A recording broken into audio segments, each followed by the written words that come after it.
You are less of a man than you think.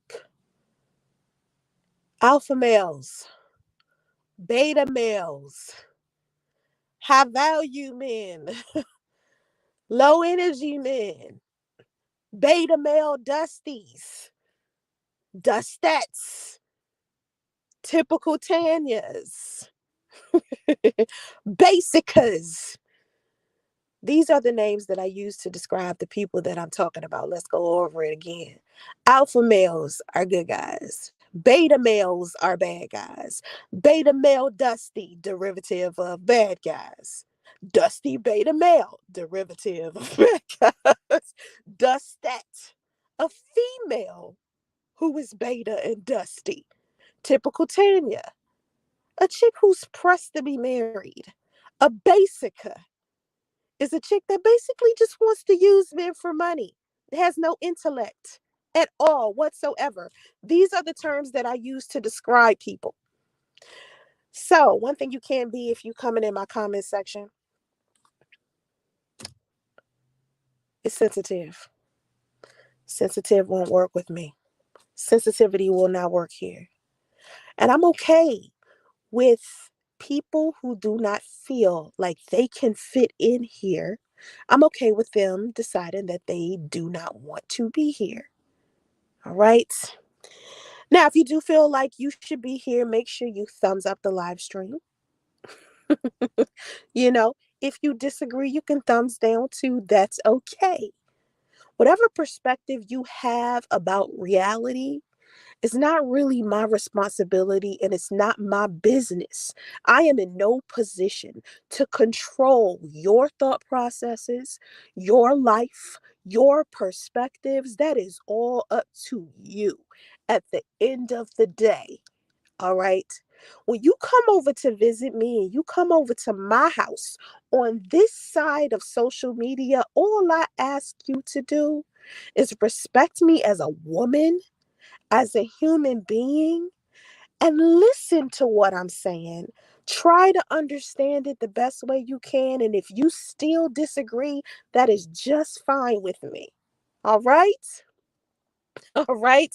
Now, I give men relationship advice on my OnlyFans. If you're a man and you need some type of guidance, not just with relationships, but with your finances, with your job, with whatever, you can go over there and we can talk one on one. There's plenty of men over there talking one on one privately with me about the stuff that's going on in their lives. Okay. So don't feel some type of way. I mean, I got two separate things happening there. I got men asking me for advice on one note, and then I got other men just wanting the digital products that I sell over there. Okay, so it's up to you to decide what you want to do once you get over there. But it's a pretty cool spot because I give relationship advice all day, of course, on my timeline, and I do one-on-one guidance and counseling inside of my um, direct message. Now, there's some men out there that may feel like they can't take advice from me because a lot of beta males feel like they can only take advice from men because they feel like women can't teach men how to be men. Here's my thing. I'm not trying to teach a man how to be a man. All I can do is teach a man how he can treat a woman and what's appealing to a woman, okay? And how he can be a better man and unify with women.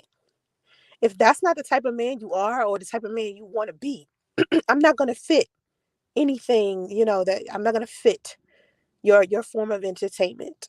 If you feel violence towards women or if you feel frustrated with women, if you feel any negative things about women, those are common. Sometimes men feel that way. Sometimes they're frustrated, especially beta males, because beta males have a very difficult time dealing with women. But what ends up happening with a lot of men when they do decide they no longer want to be beta, they start realizing what they can do in order to improve their relationships with women so they can have smoother relationships, marriages, families, whatever. Okay. Now, um, of course, I've been talking about Kevin Samuels for a couple of days on my TikTok because what I decided to do with my TikTok is start answering my comment section with videos.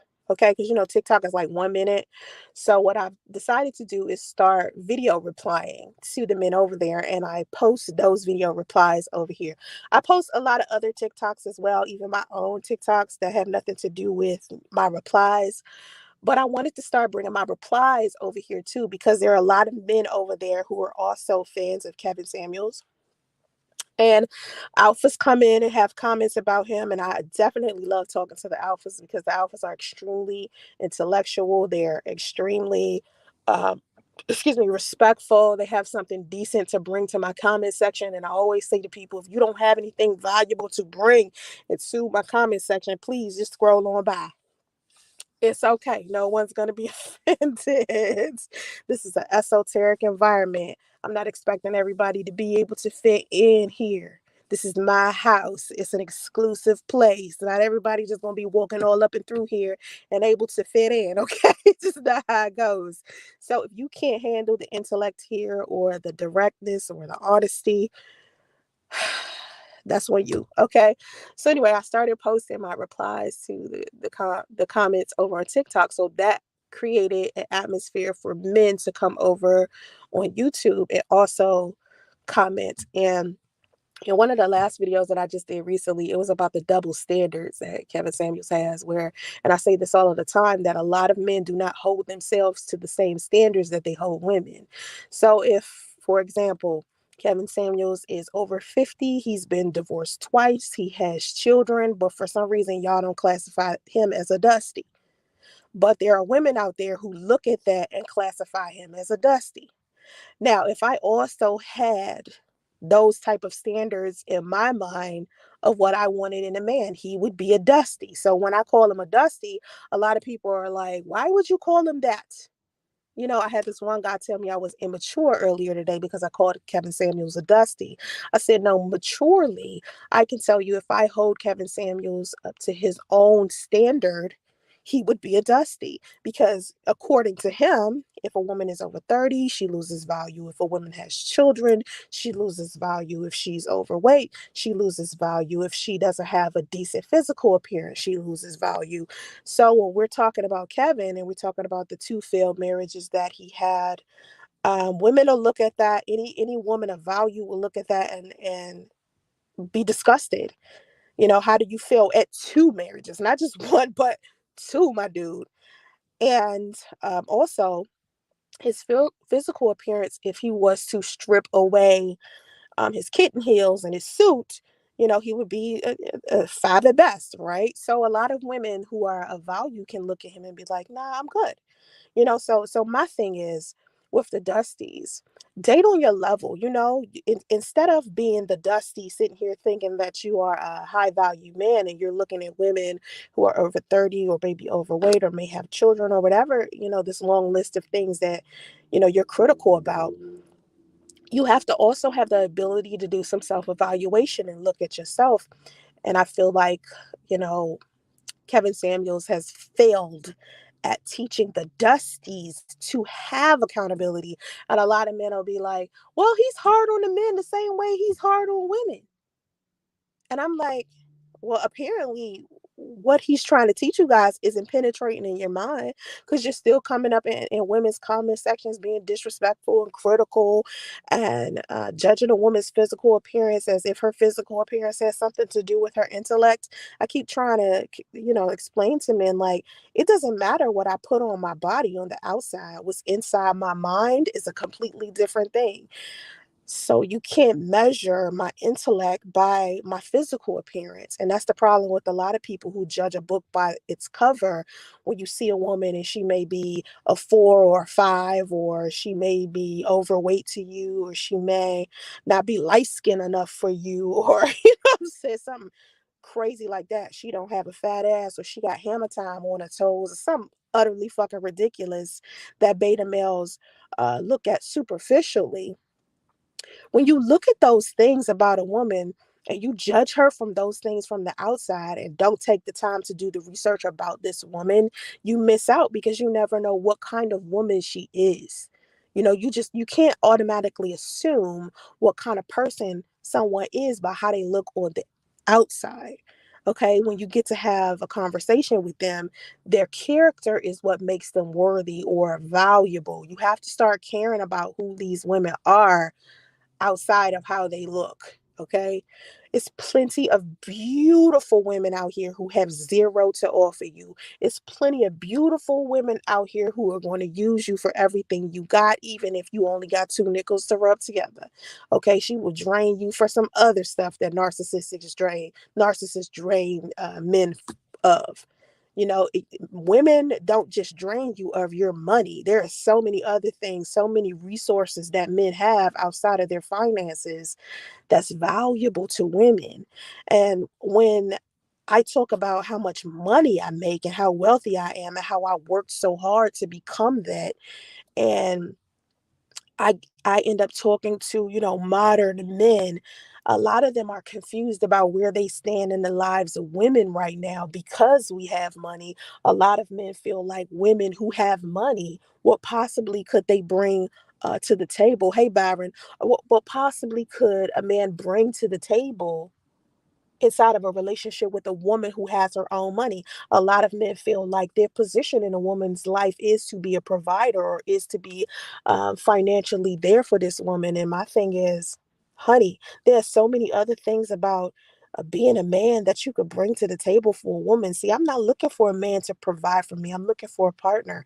I'm not just expecting a man to take care of me financially and I just sit there and look beautiful and use him for his finances and drain him like I'm some type of liability.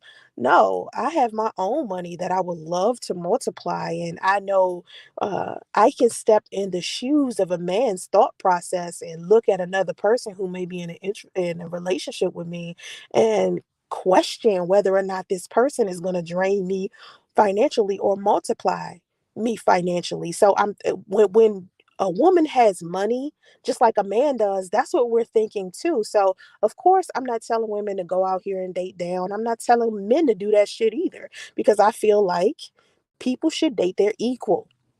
So I always turn my nose up at women in the concept, and it's hard to get me to turn my nose up because I'm one of those people.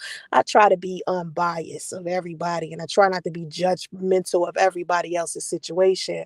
But with women, I always be like, why would you not want to date down on some hypergamy tip, but then expect some wealthy man somewhere on a higher socioeconomic level to want to date you, but and date down because you are on a lower, level than he is? Like, why would you expect that? Stop expecting stuff from other people that you don't even expect for yourself. So, as a woman, when I'm talking to men, and I'm trying my hardest to help you guys understand me. If you get out of your own way of all of these negative things that you might think I am or assume I am, or you're thinking that because I am a woman, I'm only seeing this from a woman's perspective. I don't understand men. That's not it at all. I very much understand men because I've been counseling men for so long. It's easy to understand you guys because of that. Number two, I've been such a tomboy my whole life. I didn't start becoming more feminine until I started modeling in my late 20s. And then I started being a little bit more feminine once my son was born. Like, raising a son kind of changed my perspective on men a lot too, because I see the difference in raising a son than raising my daughter. My daughter turns 21 this year. So to see the difference between the two of them and how they, operate very differently, it's like so different. Like, my son is just so masculine, and he just is it's weird because he's so masculine, but he's so fragile, and he has emotions just like everyone else. And a lot of people think that men don't feel. They think strength is only designed for men, and you guys are not supposed to cry or feel anything or whatever. And I'm like, nah, that's bullshit. Men definitely feel something. It's just the way that y'all respond to it might be a little off often because you guys weren't raised to deal with your emotions the way that women were. Like it's more acceptable for a woman to bust out in tears than it is for a man to. Women, I tell the single mothers in my Facebook group all the time, stop telling your sons to stop crying. To be a man is stop crying. I tell my son, like when my son starts crying and he just started talking. So when my son is crying, and I'm not comparing y'all to a toddler. I'm just using this as an example. When my son starts crying, instead of me saying stop crying, I say, "Why are you crying? Why are you crying? Explain to me, why are you crying?" And when I say why are you crying to my son, it's almost like he'll repeat it back to me. He'll say, "Why are you crying?" I say, "Yes." He'll think about it and he'll stop crying because he'll start measuring in his mind whether it's worth him crying or not. Because I'll be like, "Okay, what why are you crying? Think about the last time this happened and how you felt afterwards. And is it really worth you crying about?" You know what I mean?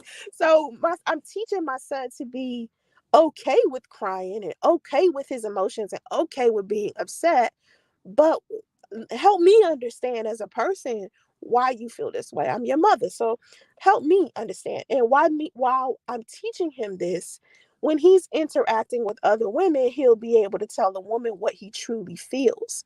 He'll be able to verbalize that. And it's unfortunate that a lot of men didn't get that from their mothers. So it's difficult for them to interact with women. Okay. Now, speaking of interacting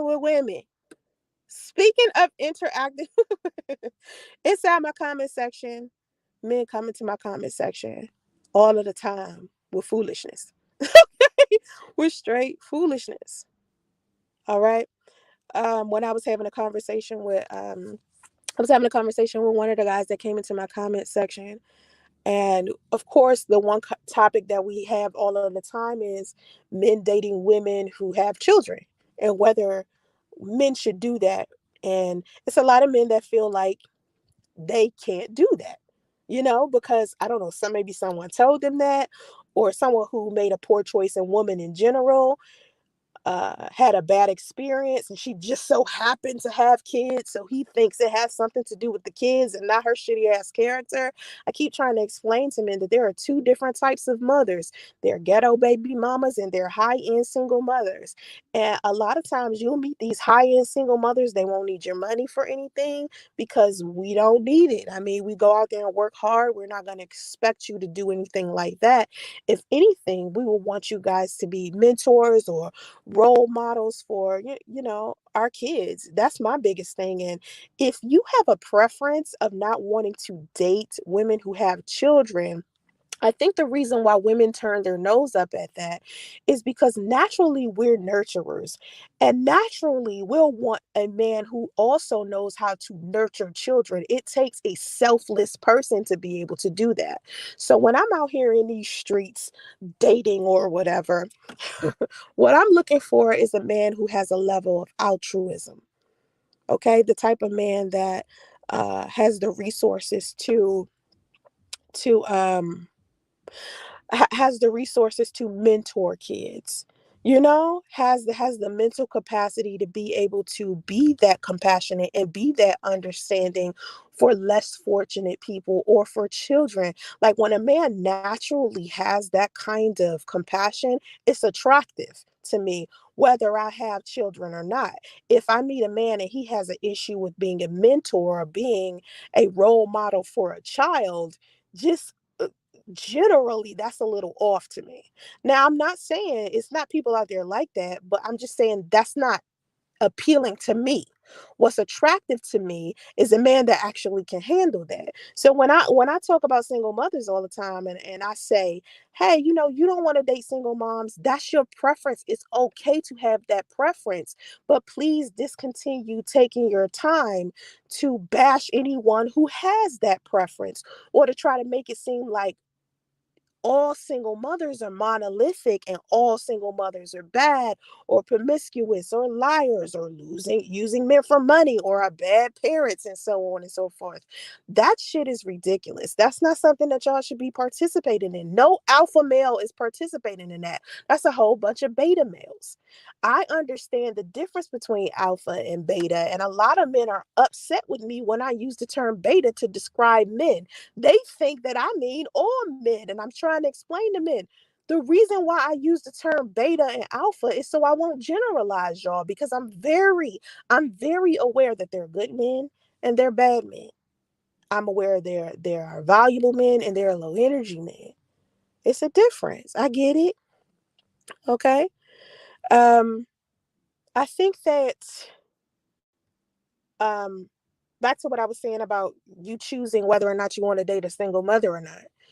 Okay, not all single mothers going to be bad to you, because like I've said before, when a person, especially a woman, when a woman wants to be with you, it doesn't matter whether she has kids or not. That's not going to determine whether or not she's going to treat you bad. A woman is going to treat you bad whether she have kids or not, if that's what she wants to do. And I hear a lot of men say, well, I can't start my own family with a woman who already started a family. You guys act like you've never heard of a blended family before. As if, a woman who has a child, it's just her and her child most times, and that's just her family. And when you genuinely love a woman, you love the extensions of her.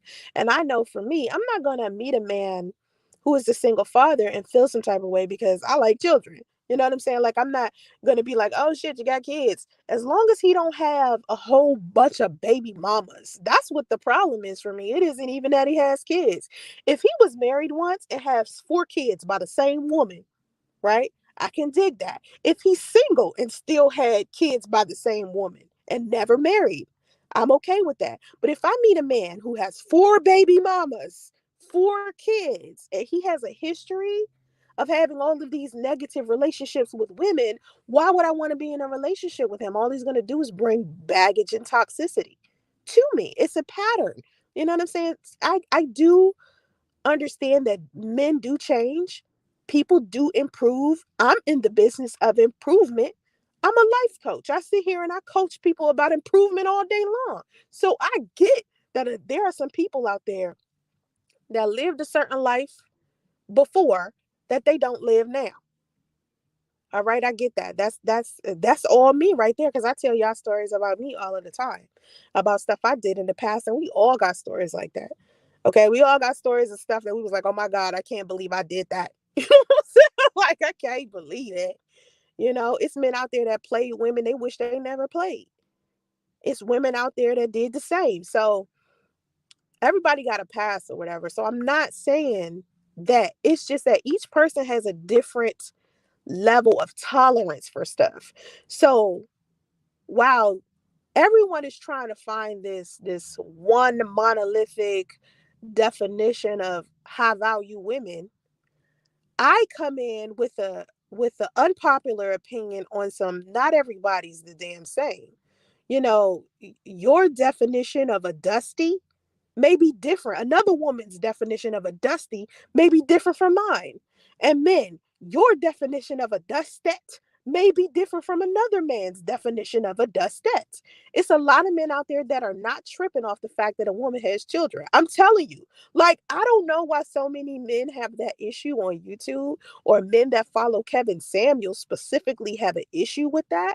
And it's other men out there that are encouraging other men to pump and dump, and that's just stupid. Like, you shouldn't even be trying to risk it doing no shit like that. Like, that's dumb. Like, it says a lot about your character if you can look over at a woman that you don't feel is worthy of anything and then think, oh, but I'm a fucker though. That's just stupid. That is the least logical thing you could do as a man. You see a woman, you're like, oh, on a scale of 1 to 10, she's a 3 at best, but I'm a fucker. That's stupid. Especially if you feel like you a 10. Ain't no 10 on this planet going to see somebody that's a 3 and want to be with them in any form or fashion. That's like you seeing a homeless person and you healthy, right? You seen a homeless person, they ain't take no shower. They wearing the same clothes they've been wearing from 6 months ago. They missing teeth. They probably high. Some shit like that. You look over at her and be like, nah, she, she ain't got no money. She homeless. She broke or whatever, but her body bad though, so I'm a fucker. You know what I'm saying? That's just stupid. It just seems so fucking dumb to me that men do pump and dump. It's so stupid. Like, that's the worst thing that you can do as a beta and an alpha. And I don't think an alpha would do that no way. I think an alpha is not going to waste his time with a woman that he feels, isn't worth his time. Like, you don't just use single mothers as recreational sex, because there's a possibility that you can pick up an STD from her. There's a possibility that you could take that rubber off and y'all start having recreational sex and she ends up pregnant, and now you've created a single mother. That's why I'm telling y'all, don't do that. You're risking your legacy. You have to protect your sperm from women like that. You have to protect your body. So the last thing you need to be doing is pumping and dumping. Please do not do that.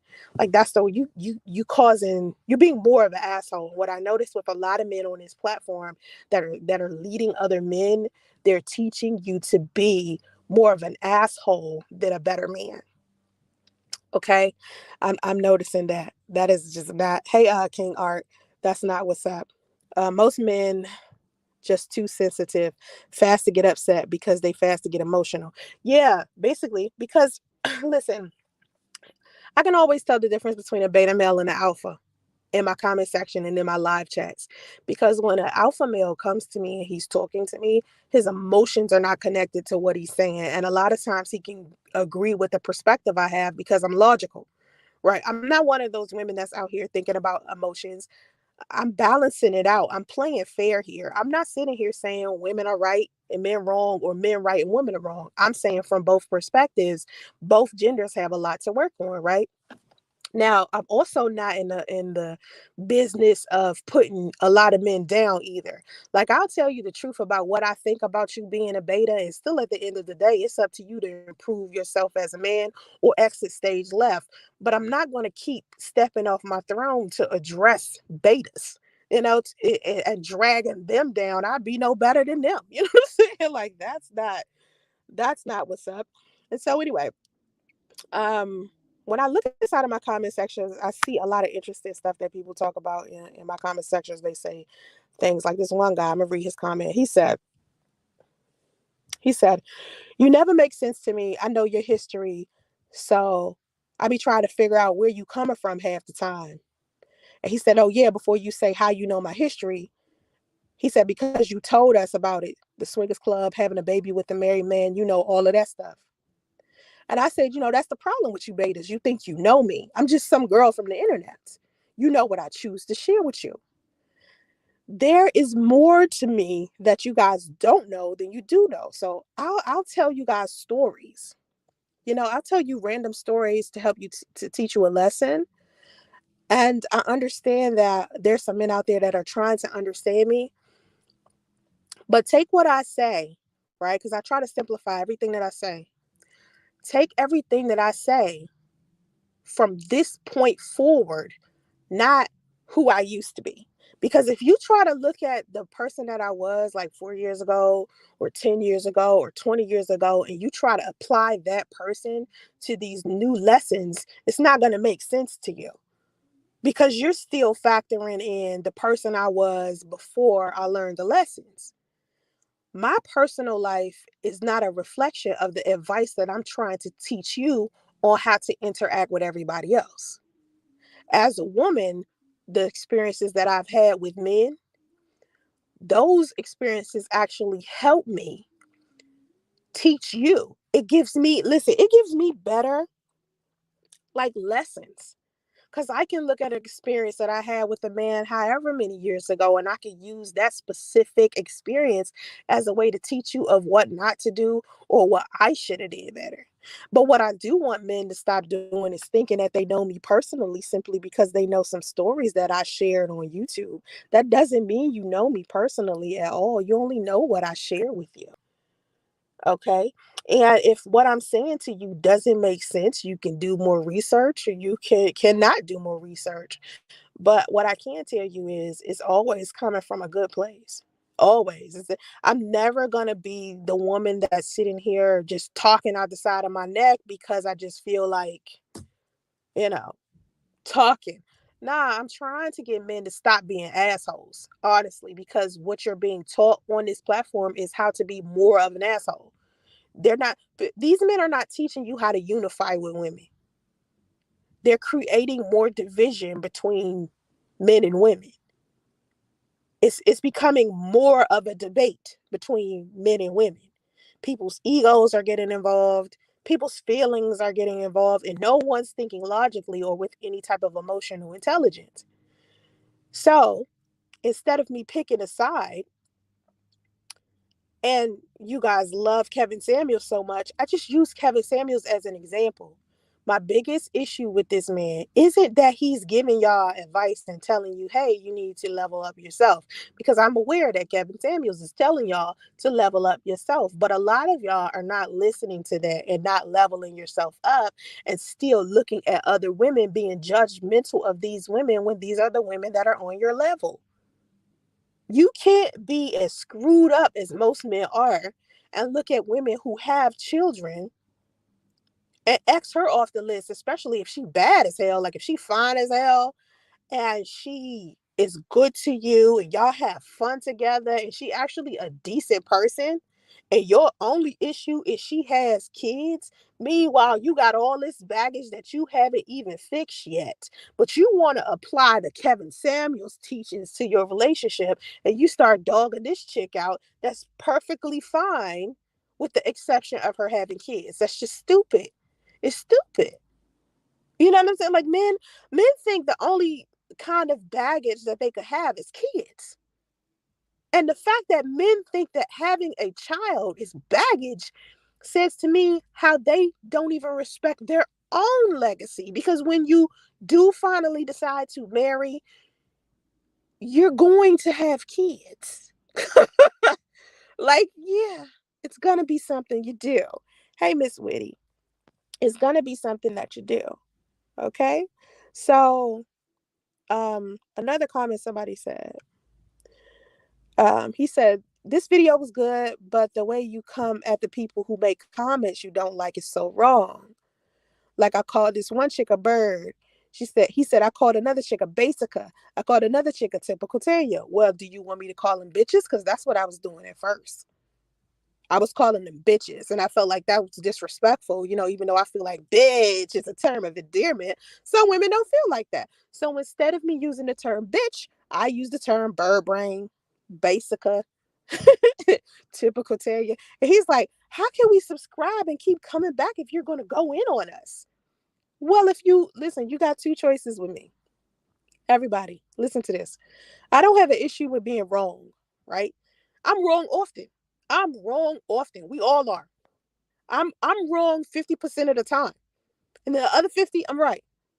But when I'm wrong, I have enough humility to admit it, right?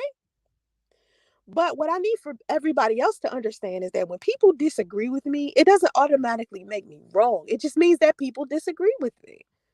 Now, I have no problem with being wrong. I'm not hung up on being right, because if you get hung up on being right, you always going to be fucked in the game. That's it. You wasting a whole bunch of energy trying to convince a whole bunch of people that just are hell bent on misunderstanding you. You're going to waste your time with that. So, I have no problem being wrong to somebody who just is so hell bent on being right. Some people value being right more than I do. I don't care that much. You know what I'm saying? Like, I express my opinion and it's my opinion.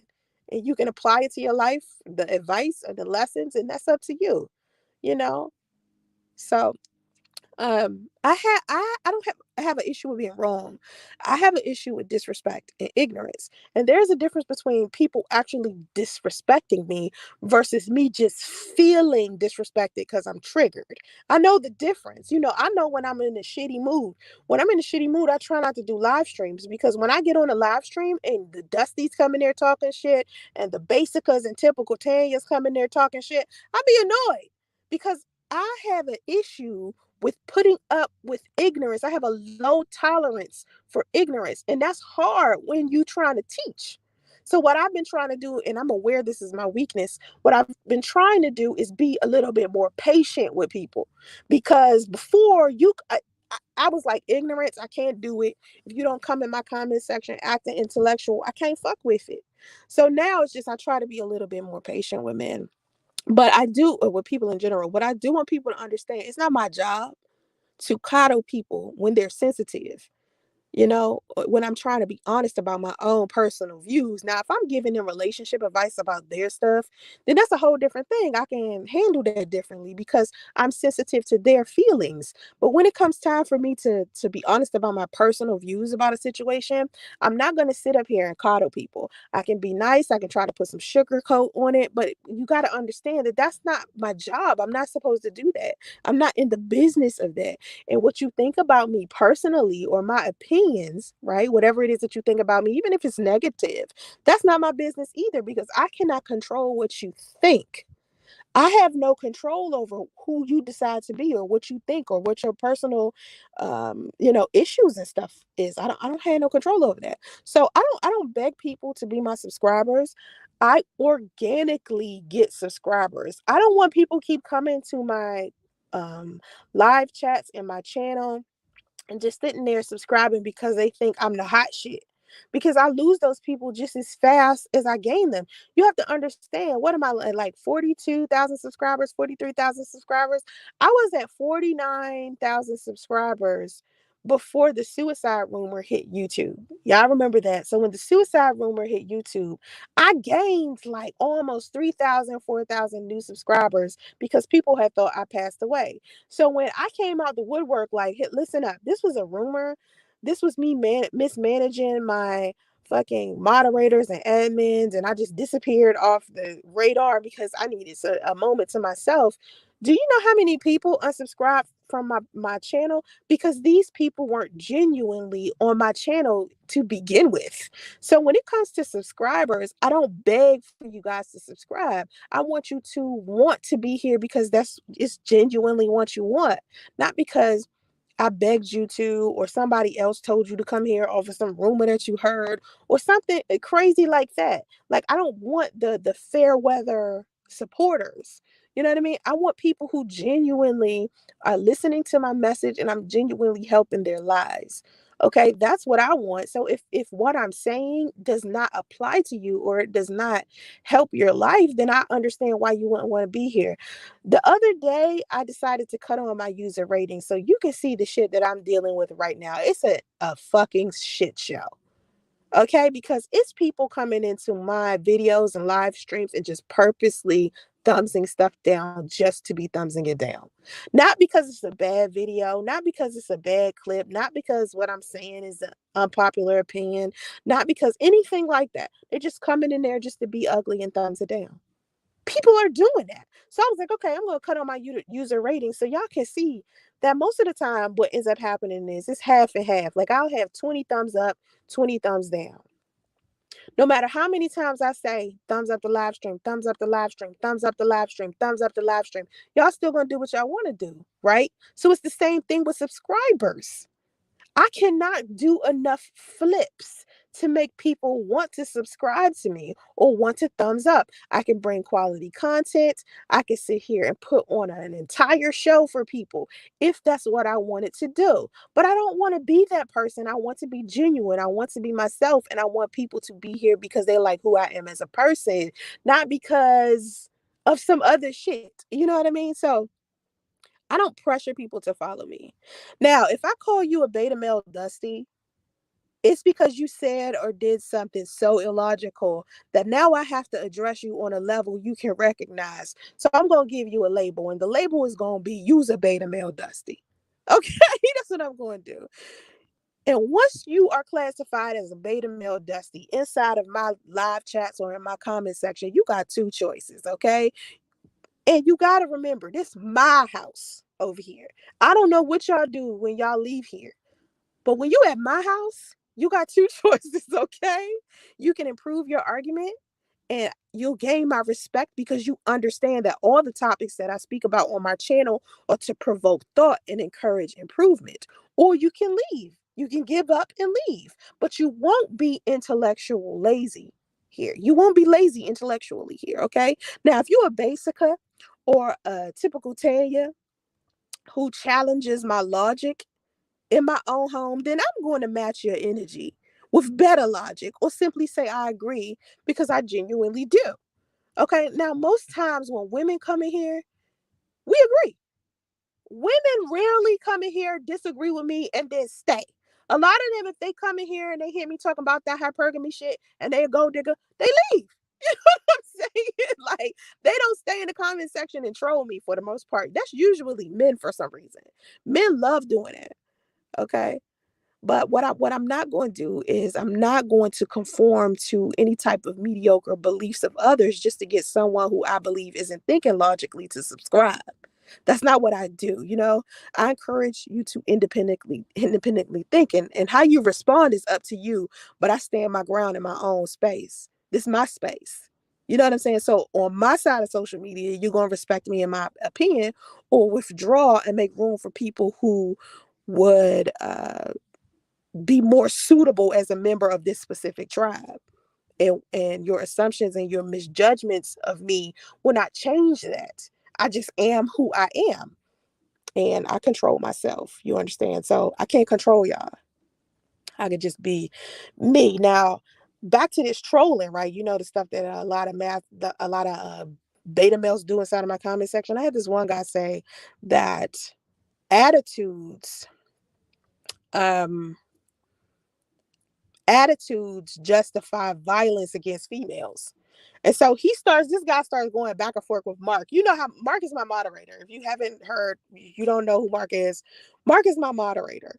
So this guy comes into the comments and he says that violence towards females is justified when females have an attitude problem. And I said, that is beta male logic at its finest. Like that is crazy. Because number one, alpha males are solution based. They will try to do whatever they can to calm down a situation or create an environment where a woman is relaxed and she doesn't have to get out of pocket. Okay. It's never gonna be a type of situation where violence is something that you choose to do. That's betas. And when I say toxic masculinity, they have no idea what I'm talking about. They just classify it as me trying to be a feminist and shit. No, toxic masculinity is when you see a woman who has quote unquote an attitude, or maybe she yelling or getting too rah-rah, and you think the best solution to this problem is for you to punch her or hit her. That's dumb. That's a beta male thought process. An alpha male is going to look at her and be like, nah, I'm good, and walk off. Or he's going to try to de escalate the situation because it's solution based. He has emotional intelligence. He doesn't let his ego, you know, control the entire situation and be so emotional.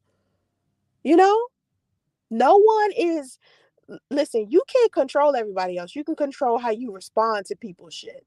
So if you're a man and you see a woman acting crazy, don't hit her, because you will lose more by you hitting her than her screaming at you and having an attitude. A woman can scream at you and have an attitude all damn day, just screaming and hollering. She ain't gonna lose shit.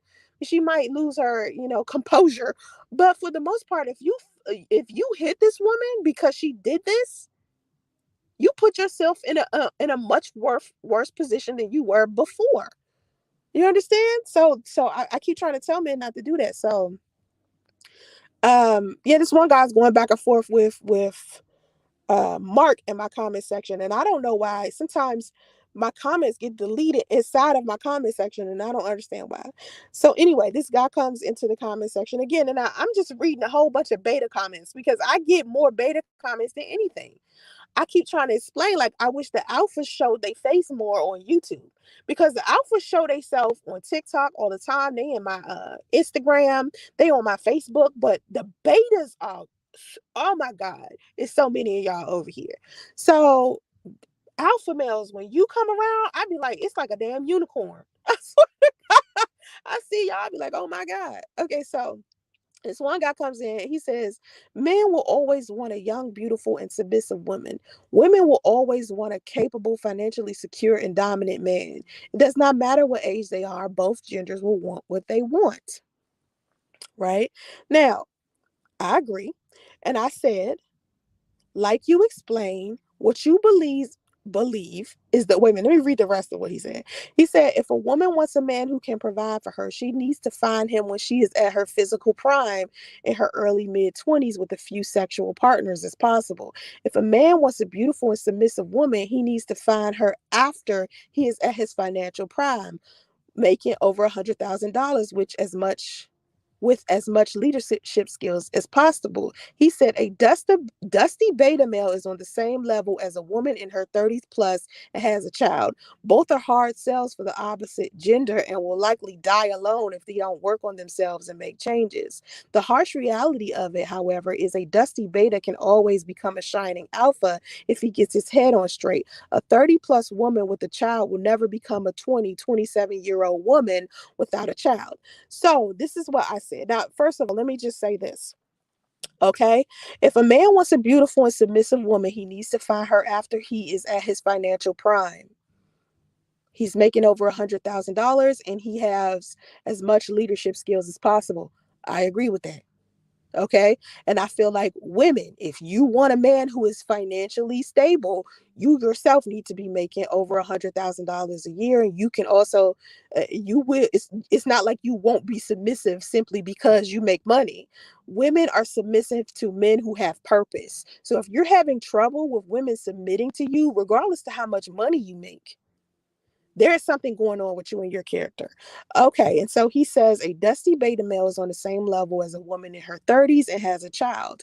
I disagree with that because I feel like dusty beta males, what makes a dusty beta male be a dusty beta male really has more to do with not just whether or not he has children, but where he stands financially, how he takes care of his physical appearance, what's going on with his character, is he spiritually in tune with God? There's so many things that factor in the differences between beta males and alpha males. Okay. So to me, um, a dusty beta male is actually worse than a woman who has children. Okay. Because he got so many other things. Okay. Now he's saying both are a hard sell for the opposite gender and will likely die alone. Now let's talk about dying alone. Women die alone anyway. And let me explain to you why. In nursing homes, and someone brought this to my attention, and I didn't even think about this. A woman brought this to my attention. And I realized this because every time I've went to a nursing home, it's always been more women there than anything. Okay. Women outlive men by 70%. So whether we're married to you or not, we are still going to end up dying alone. So when you guys use the term dying alone as if it's going to be like some inevitable thing if we have children or if we are, in the middle of hot girl summer for the rest of our lives, it's not sounding so bad as you think. It seems to me that men think dying alone is worse than women think it is. Because to me, like people try to say to me, oh, you're single, as if that's some type of insult to me. I'm not insulted by that. You can't insult me by something I want to be. Like I said this to a guy in my comment section before. I told him men are a luxury. Okay, they're like dessert. Sometimes I want them after dinner, but most days I don't. Most days, because I have so many fulfilling things that's happening in my life and I love myself so much and I have so much love, I'm not looking for a man to provide love for me. When women are desperate for men and they want men in their lives so bad, is because they're trying to fill a love void. They're trying to fill up something that's empty inside of them. I don't have that issue. So if a man comes around and he loves me, he does. If he doesn't, I'm not going to be butthurt about it. My feelings, I'll open up my feelings to a guy if I genuinely feel like that's what I should be doing. But for the most part, it's difficult to get me to fall in love with a man. And it always has been that way ever since I've been grown. Okay. And I think in high school, it was even hard. So I say to this guy who's talking about, dusty beta males and stuff, and he said, the harsh reality is a dusty beta can always become a shining alpha if he gets his head on straight. And a 30 plus woman with a child will never become a 20 to 27-year-old woman without a child. For some reason, to me, neither one, one doesn't go with the other. Okay. And let me explain why. Let me read this again so I can try to break this down for you. He said the harsh reality of it is a dusty beta can always become a shining alpha if he gets his head on straight. But a 30 plus woman with a child will never become a 27-year-old woman without a child. He is implying that age and giving birth are the only two things that depreciates our value, and the only way we're valuable is if we stay under 30 forever and never have children. If that was the case, there would be so many single ass women out here, because most of the time when women get married, they're over 30. More people get married over 30 than they do in their early 20s. A lot of people in their 20s don't really know who they are as people. So they usually get married after they've accumulated their education, their money, or whatever the case, and they get married over 30. Okay, so I just don't understand the thought process of men who believe that women can't be shining alpha females to men simply because they're over 30. That's some beta male misogynistic, sexist, demented, like Madonna horror complex type of weird, socially awkward, like thought process some crazy dude online is thinking. That's not reality right there at all. That is somebody's, like, I don't know, wishful thinking or something. I feel like men don't want women to be valuable after the age of 30 because they feel some type of way about themselves over the age of 30. I really feel like that, because I'm telling you, being over 30 is not a death sentence. I feel great. Men are trying to holler at me the same way as they were when I was in my 20s. It's no different. I think the only thing that's changed with me as I've gotten older is my level of clarity as far as life goes and how to deal with men. You understand? That's the only difference with me and my situation. Hey Tanya, what's up? So I said to this man, like you explained, what you believe is the equivalent of a dusty beta male is a dustette. What I'm trying to explain to Dusties is that Kevin Samuels is a Dusty, and he's teaching other Dusties to look down on dustettes when these women are the only women on their level. That's my issue with Kevin Samuels. And people keep thinking it's something else. And no matter how many times I explain this, for some reason they want it to be another reason why I have an issue with this man. They're like, oh, you just don't understand him. Yeah, I do. I understand exactly what he's saying. I comprehend what he's saying. Okay. I comprehend what he's saying. I get it. What I'm saying, what I'm saying there's a double standard there, okay, that doesn't need to be there. And a woman doesn't suddenly lose value because she turns 30. That's something an immature beta Dusty would think, not an alpha male, okay, because there are plenty of men who are over 30 who are childless who would date another woman who is over 30 who has a child, because there's more to being a woman of value than how we look and whether we've had children or not. Men who are valuable, they're looking for more things for a woman to offer them than just looks. And this is what I've been trying to explain to the Dusty Beta males. He asked me, he said, for clarity, he said, so I'm clear. You aren't saying a beautiful woman that is submissive is a dustette, are you? I'm thinking that you're talking about the 30 plus year old with the kid. As for the dudes, you can't seriously be saying Kevin Samuels is a Dusty. I'm really saying that Kevin Samuels is a Dusty, y'all. I'm definitely saying that.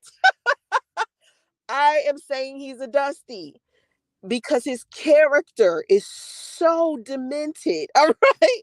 Anyway, that's just my opinion of him. It doesn't mean other women could look at him and think he's valuable. You understand? Like there's different levels. Like my definition of dust is different from another woman's definition of dust. So when men are looking at women, it's the same thing. One man's trash is another man's treasure.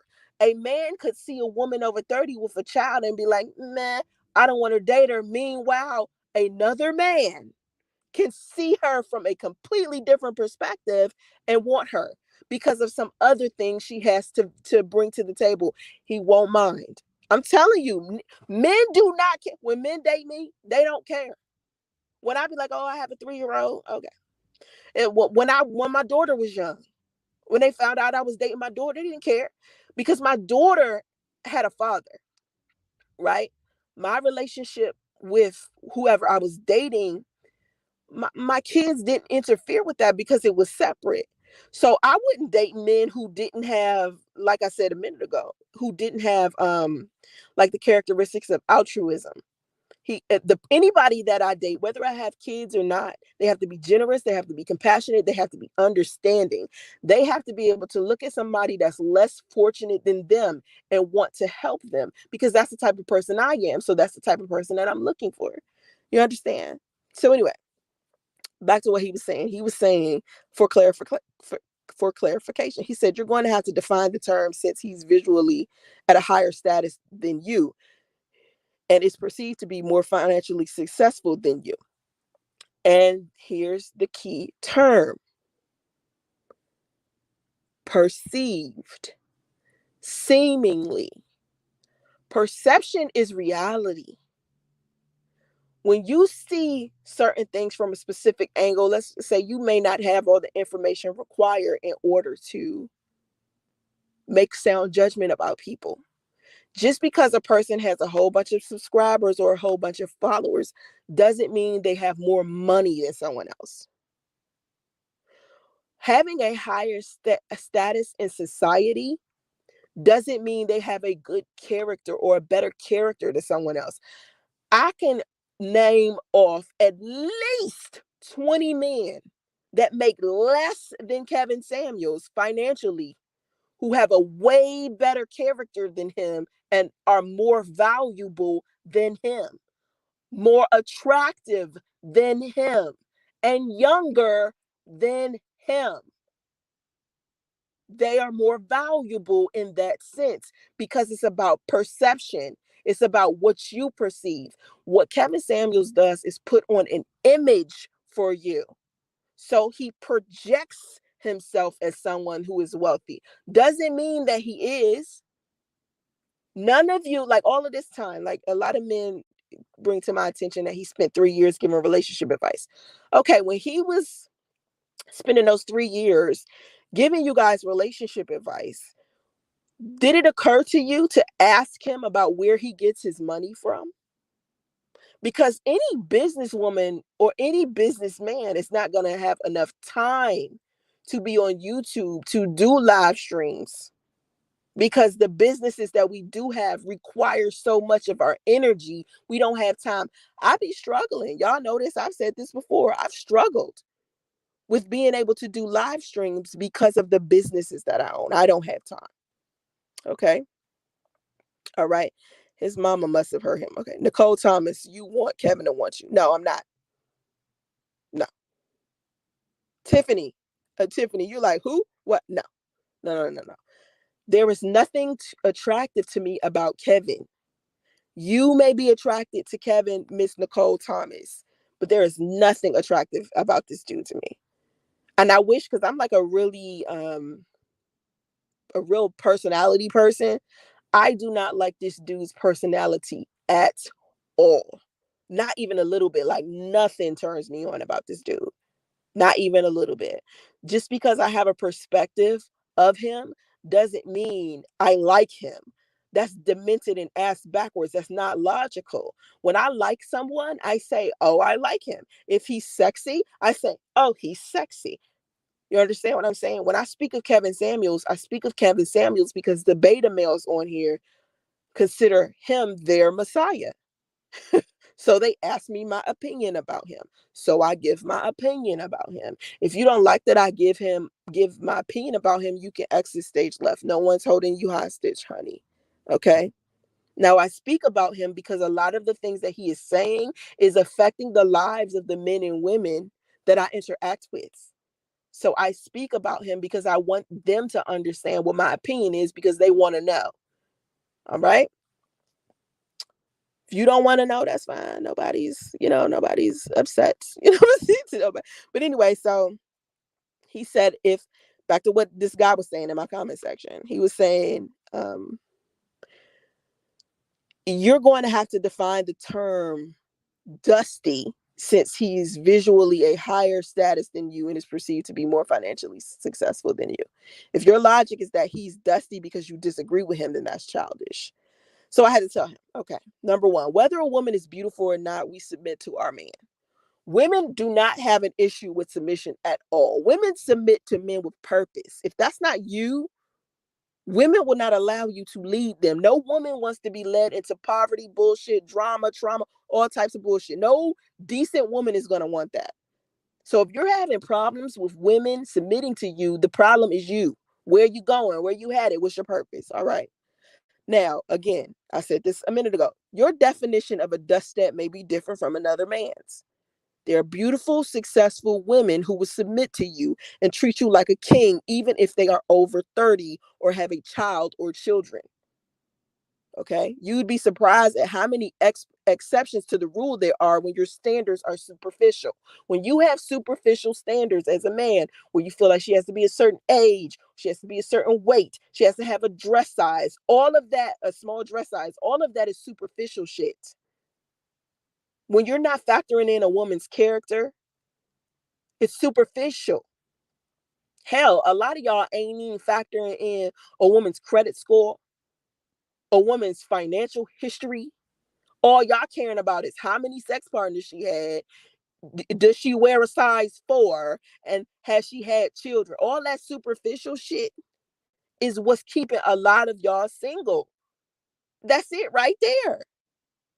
You'd be surprised at how many exceptions to the rule there are when your standards are superficial. When you have these rules that you set and they are superficial, there are a shit ton of exceptions to that rule. And when you throw those stupid ass superficial rules out and get out of your own way, you meet an amazing woman. Okay? If all you care about is how a woman looks and whether she's submissive or not, you will never find a decent woman. It's more to us than that. It's more to us than how we look. It's more to us than how we dress. It's more to us than our sexual history. It's more to us than whether we had a child or not. And if you think that that's all women got to offer you, you will always be in a bad position when it comes to dealing with women. A lot of men don't even understand why they so fucked in the game. The reason why you're fucked in the game is because your expectations of women are superficial and you don't hold yourself to the same standards you hold women. Now, I said to him also, I believe that Kevin Samuels is a dusty if I hold him to the same standards he holds women. If women over 30 with children are dustettes, then him being over 50 with children and divorced twice also makes him a dusty to women of value. He is not an exception to the rule.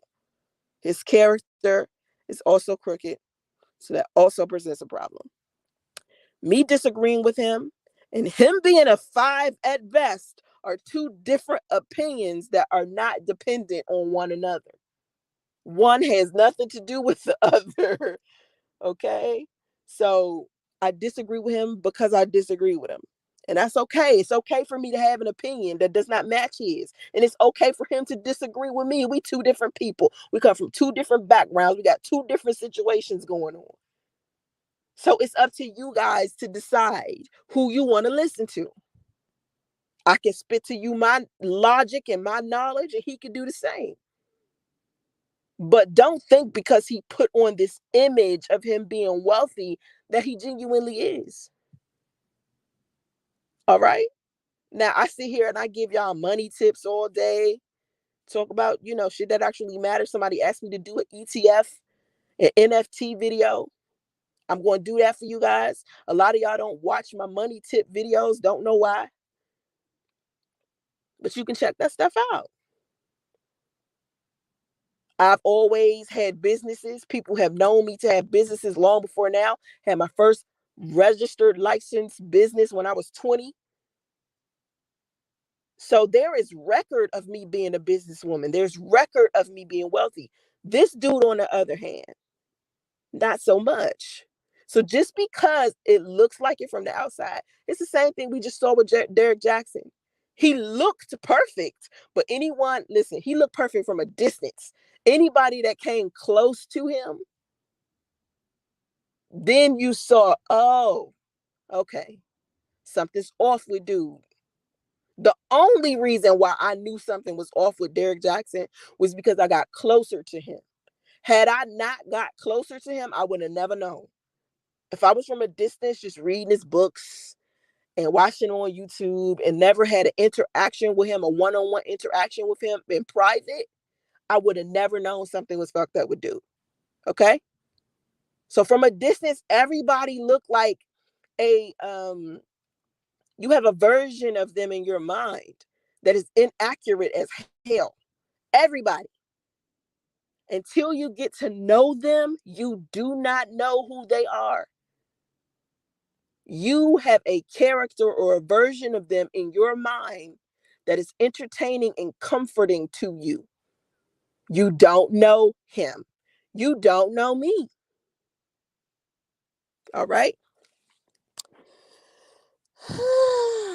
Another guy pissed off Mark.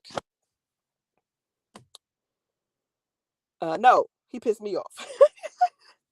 He said Kevin Samuels is like in every other video you produce. He lives rent free in your videos, just like Spiritual Whistleblower and Tanya TKO. Now I don't know if y'all know who Spiritual Whistleblower is or Tanya TKO. Well, let me explain it to you. Spiritual Whistleblower hasn't always been a YouTuber. I think she was doing something else first. But she's in New York and she's a little masculine, little tomboyish chicks that wears hoodies and ball caps and Tims and jeans and shit. And she loudmouth, right? She always talking about narcissism all the time. Okay.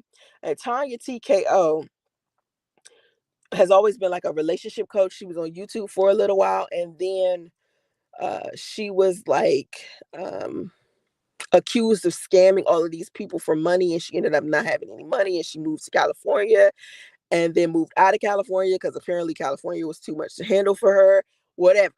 And now she's doing videos again. And I guess she talks about Kevin Samuels all of the time. Right. Now, these two women, this man was trying to compare me to these two women and my perspective of Kevin Samuels. Now, I wanted to explain to him of something. Number one, I'm supposed to share my opinion on my YouTube channel. You know why? Because that's what it's for. It's commentary. That's what you're supposed to do. You're supposed to share your opinion. I don't like talking about people's business like that, but y'all do. So in order for me to have conversations with y'all, I have to talk to you guys about what you resonate with, and at the same time be able to teach you what I want to teach you. So I have to kind of mix it together. I could sit here and talk about what I want to talk about without mentioning Kevin Samuels, without mentioning Derek Jackson, without mentioning anybody whatsoever, but then you guys won't listen. So in order to bring more entertainment into what I'm doing, I have to mention what you guys are interested in. Okay, that's number one. Number two, I don't understand why I'm not supposed to share my opinion because somebody else don't want me to. But meanwhile, they're giving me their opinion. So it's okay for them to come in my comment section and give their opinion, but it's not okay for me to have an opinion about their opinion or have an opinion that originated them giving their opinion to begin with. You see what I'm saying? It's just stupid to me, right? I'm not a fan of Spiritual Whistleblower. Okay? Like, there's certain things I just don't like. It's certain things that I just don't like the way that she carry herself. Sometimes I just don't like it. So I'm not a fan. But as you can see, I'm not a fan of a lot of people. Some people just don't do it for me. Like, I'm not a big follower of people. There are certain people that I'm just not interested in. Like, I like Deepak Chopra. He all right. I like Eckhart Tolle. He all right. I like Tony Robbins. I like Abraham Hicks. I like Tony Gaskins. I like Infinite Waters. Ralph Smart. Okay. These are men I like. I like a lot of people on Instagram. But if I named them, you would know who I was talking about because I'm following behind a lot of Instagram influencers who do something that have something to do with the field that I'm in, the business that I'm in. Like Grant Cardone. When I talk to you guys about Grant Cardone, a lot of y'all don't know who he is, but he on YouTube like crazy. How don't you know who Grant Cardone is? The people that I like, they don't genuinely do like entertainment news or drama channels and shit like that. The people that I'm interested in and watch the most, they're doing true crime or they're talking about business and money. That's what I'm interested in. Business and money. So that's what I watch. I'm not interested in Tanya TKO. And for someone to be like comparing me to this woman, it's weird. All right. The way he looks, I can tell he's packing honey. Okay. Well, you go ahead and you ride it. You go ahead and you ride his cock. Me on the other hand, I'm not interested. Um, Men get brainwashed and they get into this way of teaching men or misleading men to believe in his bull and nonsense. I agree. Um, Seriously, all he has is nice clothes and decent vocabulary. Tiffany, I agree. Terica's like, please leave. Please leave. He don't want man on his panel because he don't want to argue. Well, no, I've heard him have men on his panel, but he be like one time I heard him call this dude a fat fuck. And another time I heard him interviewing some guy, but I can't remember. Like I try not to watch too much of him because I don't like drinking the poison. You understand what I'm saying? Because what you continuously consume starts affecting your life. A lot of people don't realize that. Um, you know. Um, right, King Art. The stuff that he says, like that's all YouTube stuff. Like my life outside of YouTube is very effective. You know what I mean? Like I built a life before YouTube. And I built a life while I was on YouTube. So I have multiple sources of income and multiple things going on off of this platform. But I don't see that with Kevin. Kevin is popular here. Now that he's more popular here, he may create stuff elsewhere. But for the most part, his popularity and stuff is based around this specific website. So I wonder, will he be able to take his stuff off here and make it some money somewhere else? Like I could take my stuff off here and put it on Roku and make more money. I tell people all the time, YouTube it makes me the least amount of money. If I go on other platforms and post my content, I make way more money on Roku. TikTok even makes me money. Instagram makes me money. Facebook even makes me money. YouTube makes me the least amount of money out of all of the sources of income I have. So I'm not like as pressed to be popular on YouTube as people would think because too much negativity and technical issues comes from YouTube. YouTube is like, I've been here, I've been there, done that. It's just not as appealing as it used to be. Now, as I sit here and I build a new community because that's what I'm supposed to do, hopefully it'll get better with time. But for the most part, when I see these trolls coming in and these people with all of this negativity, I'd be like, this shit don't happen nowhere else. YouTube is the only place that place happens at. And it has a lot to do with people assuming they know who I am or listening to rumors that some weirdos on YouTube created. And it's like, listen, little troll communities or hate cult communities who have created like fan fictional stories and shit about me and all that stuff, rumors, a little negative, low energy, negative stuff. I can't. I don't want to interact with none of those people or none of those situations, so I don't. I don't.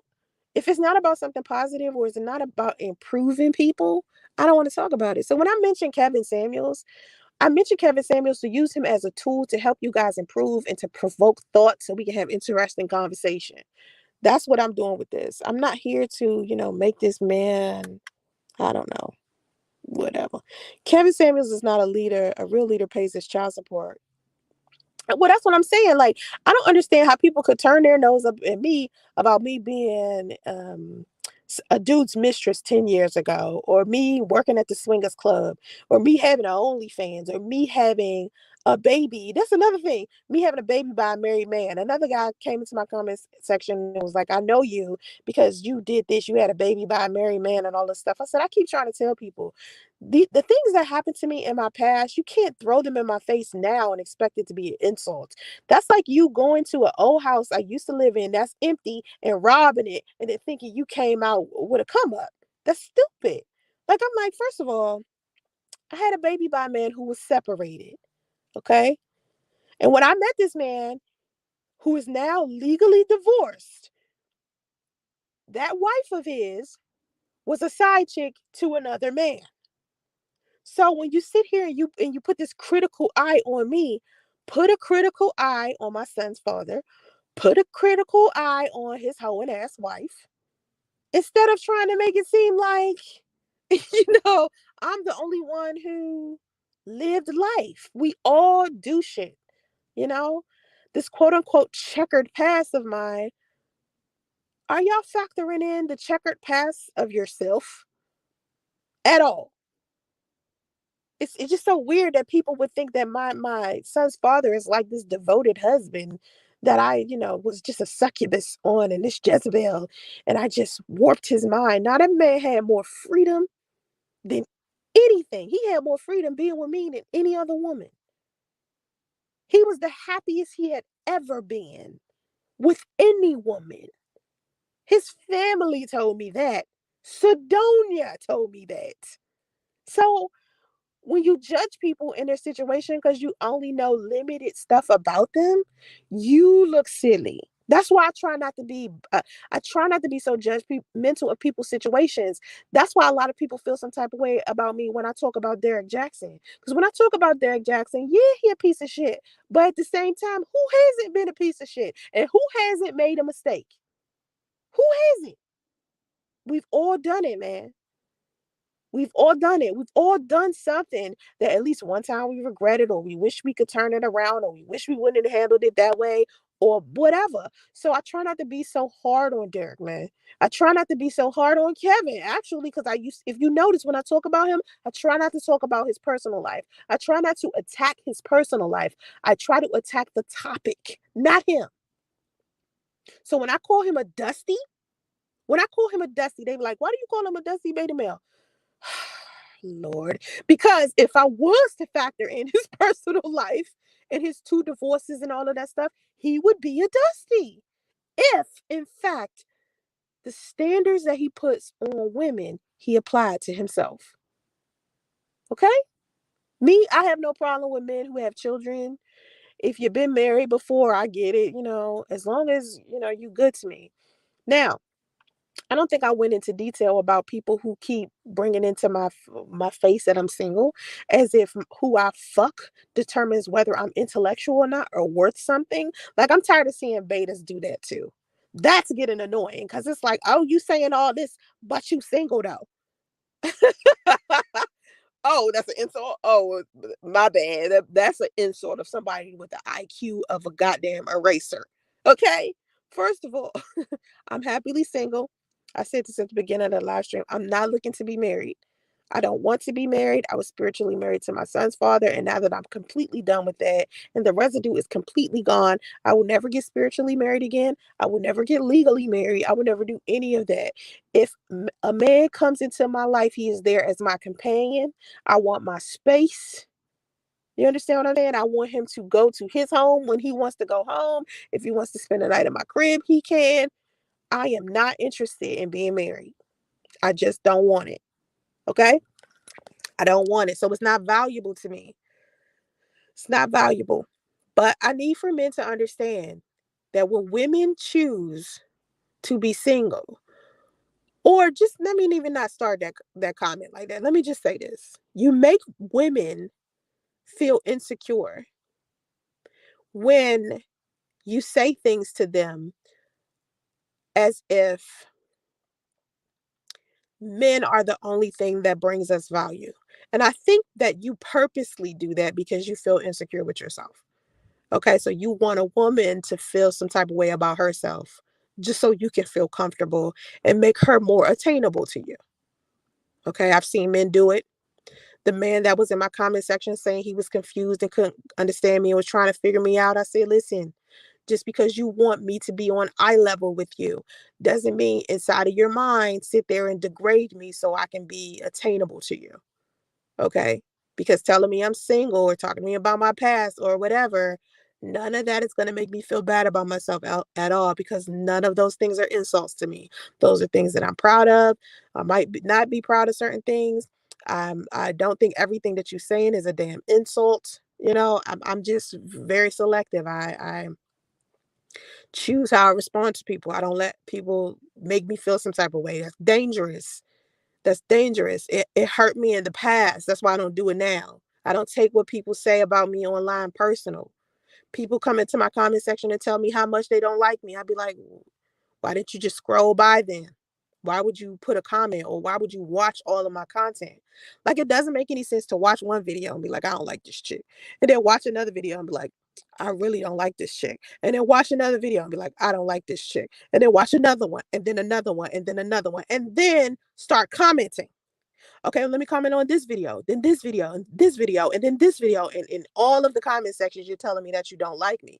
But for some reason, you feel like that's right, that's sane. That's retarded. Like, what are you doing? That's ridiculous. Like, when you don't like, listen, when I don't like you, I'm not gonna sit there and keep watching you. You disgust me, I'm not gonna keep watching you. If I don't like your opinion of something, I'm not gonna keep watching you. I'm not gonna come in your comment section. I'm not gonna say shit. Do you think I came into Spiritual Whistleblower or Tanya TKO or somebody comment section that I don't like? I don't do that. Now, if the video about me, I might come and say, listen, I know you don't like me. That's what's up. But I ain't about to be like coming over there just to dog somebody out. That's stupid. That's a waste of my energy. Anyway, so this guy's telling me that Kevin Samuels lives rent free in my mind, in my videos, basically. And I'm like, I live rent free in your mind and you don't see me bitching about it. I'm like, back up and give me some space so I can talk about kitten heels and how you beta males can't even live up to the standards he even put on you. Okay? Don't sit here and tell me that Kevin Samuels lives rent free in my videos and you think I'm going to be offended about it. Of course he lives rent free in my videos. Shit. Because I gain. I gain for Kevin Samuels to live rent free in my videos. Right? That's personal gain. All right. And when you come in my comment section, I live rent free in your mind. But I'm not gonna complain about that because you get to choose what you do with your mind. Okay. Now also, I don't like what people, like I said, I don't like people compare me to other women because I do not speak about him how those other women speak of him. Okay, they be saying stuff to me that some of them be logical, but then other people, whatever. Right. So I do want people to understand that I don't beg any of you to be here. I don't I don't invite everybody to the cookout. Not everybody gonna make it to the cookout, but a lot of people come invited to the goddamn cookout, barge through the door, and have a problem with me. I'm like, homie, you choose to be here, beta. You made the conscious decision to convince me of something instead of letting me have my opinion. I do commentary. It's my job to give my opinion. I get paid to do it. But when betas come in here, they don't make 1 cent by encouraging me to discontinue giving my opinion. All right. Now, I gotta go. I've been here for a long time. I've been here. Um, I want to stop talking about Kevin Samuels. Eventually, I will when better topics or someone else brings something to my attention that I can apply to my videos when I'm trying to teach something. But for the most part, it's just about him right now and Derek Jackson. Um, like I said, I'm trying to improve my channel. It takes a lot of time to improve a YouTube channel. Okay, especially one that you kind of stepped away from for 5 months.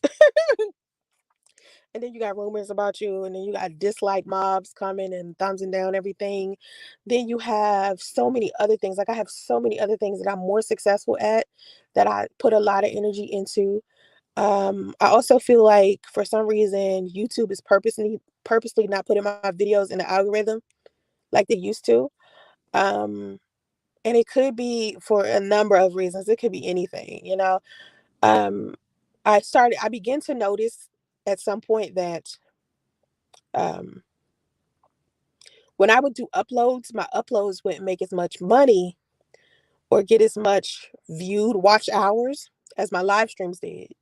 So I started doing more live streams. But the problem is with the live stream community, the way that the live stream communities are is very different from the community that loves uploaded content. Uploaded content and live streams are very different. So with me uploading my TikToks, I don't know if people even like seeing my TikToks. Hey adorable beauty, what's up? I don't even know if people like seeing them. I do see that people love when I post other people's TikToks. I'm on TikTok a lot, so I see a lot of other content creators who are very like opinionated and they have the best like content I've seen. It should be so funny. And it applies to a lot of the things that I talk about. And so I'll put them on my channel. But sometimes it might be a copyright thing to where I can't generate any money off of what they're doing because, I can't. But the TikTok videos are so tiny, they're so small, they're under a minute. I don't I can call them YouTube shorts, but I honestly feel like YouTube shorts don't make a lot of money, at least for me. So I'm just starting to feel like my channel is purposely not being put where it needs to be. And it might have something to do with the user ratings. And I've spoken about this before. That people come and thumbs down my stuff all of the time. And then you got people who genuinely don't like me. So they thumbs down everything. So of course I'm not gonna be successful on a platform where I have people doing that. But I'll try my hardest to do what I'm supposed to do on here like I used to. I'll try and upload every day and try to do live streams every day. I might skip a day like I didn't do a live stream yesterday, but I try to do live streams every day at least for an hour, and I upload TikToks in the morning. I keep my community tab going. Like make sure I post daily on my community tab. So I just feel like I can't flourish in a place where people don't want me to. Like some people feel like they own YouTube. You know what I mean? Like YouTube is a platform that they feel like is theirs. Me, I don't feel like the world belongs to me. I feel like my piece of the world belongs to me. And if you want to be a part of my piece of the world, then you might need to behave some type of way. But I'm not going to try to get everybody inside of the world to come to my piece of the world and no longer want to be in other pieces of the world. You understand? I don't do that.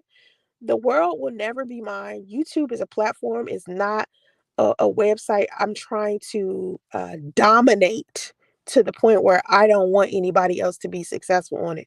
No one can compete with me because I always want everybody to win. But what I feel like is a lot of the content creators that I used to be comfortable with and cool with, um, I just feel like a lot of them use me as a stepping stone to improve who they were, and they drug me in the process. And some of them have become successful from dragging me, and others have not.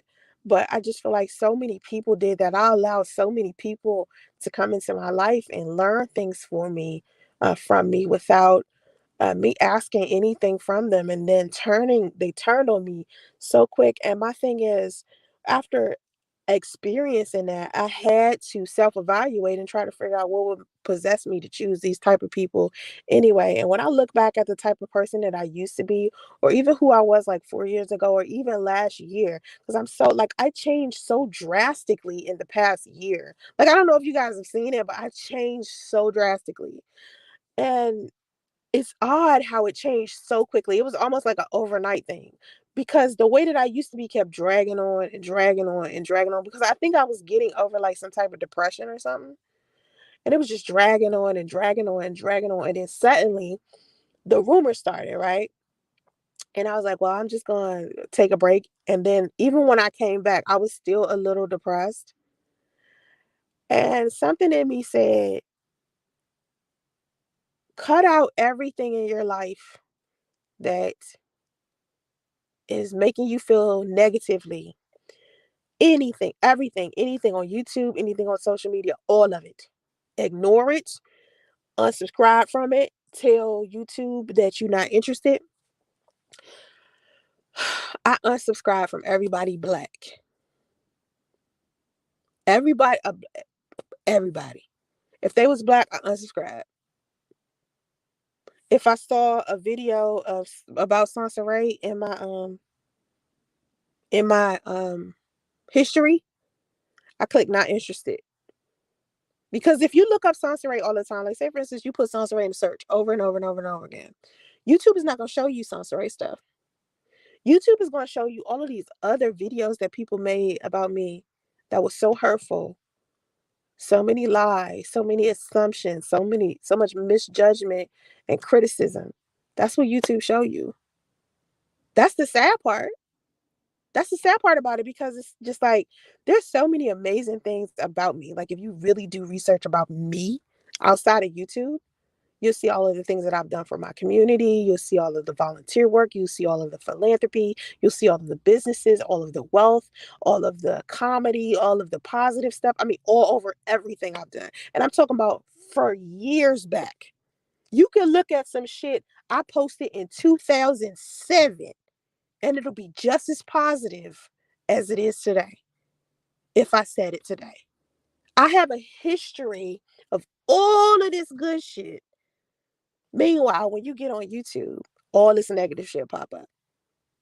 It's so sad. It's just sad to me how the Black sector of YouTube is like that, or just YouTube in general. And I was talking to my daughter about it. My daughter was like, well, YouTube been around so long. She said she didn't think, hey, Miss Pete, she said she didn't think that YouTube knows how to handle the trolling and stuff, because YouTube was one of the first places that, we kind of were, on. And I'm like, well, Facebook, I was on Facebook first. And Facebook still isn't as like crazy as YouTube. Don't worry about those folks. God is going to bring the unseen into seen right before your enemies. Girl, I hope so. Because I know who I am. You know what I'm saying? Like, I know who I am, and other people know who I am. And they know I'm a good person. And when they hit me up, they be like, girl, where did they be getting all of this shit they be saying about you from? And I'm like, I don't know. It's like sometimes I feel like it's still my problem, because I could have communicated something poorly. You know what I mean? Like in the past, I'm pretty sure I've communicated something poorly. And I interacted with people I wasn't supposed to interact with.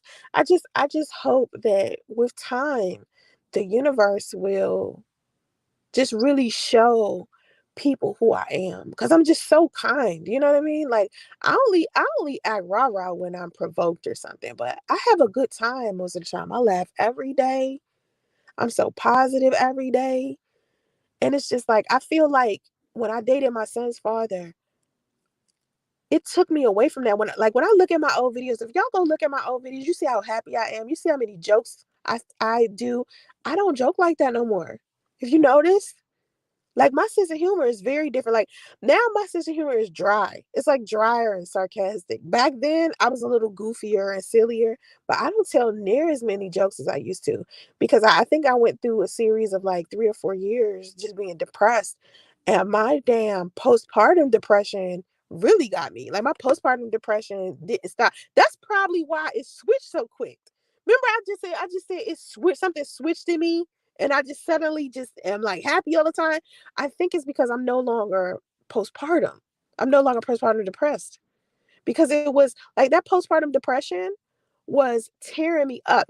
I was eating like so much. Like even like with me being a little overweight, I'm like 150, 155 pounds. That's I'm supposed to be 135 pounds. So that little bit of weight y'all see, that's a little bit of weight. But people be like, fat bitch, lose weight. I'd be like, yo, I'm beautiful as shit.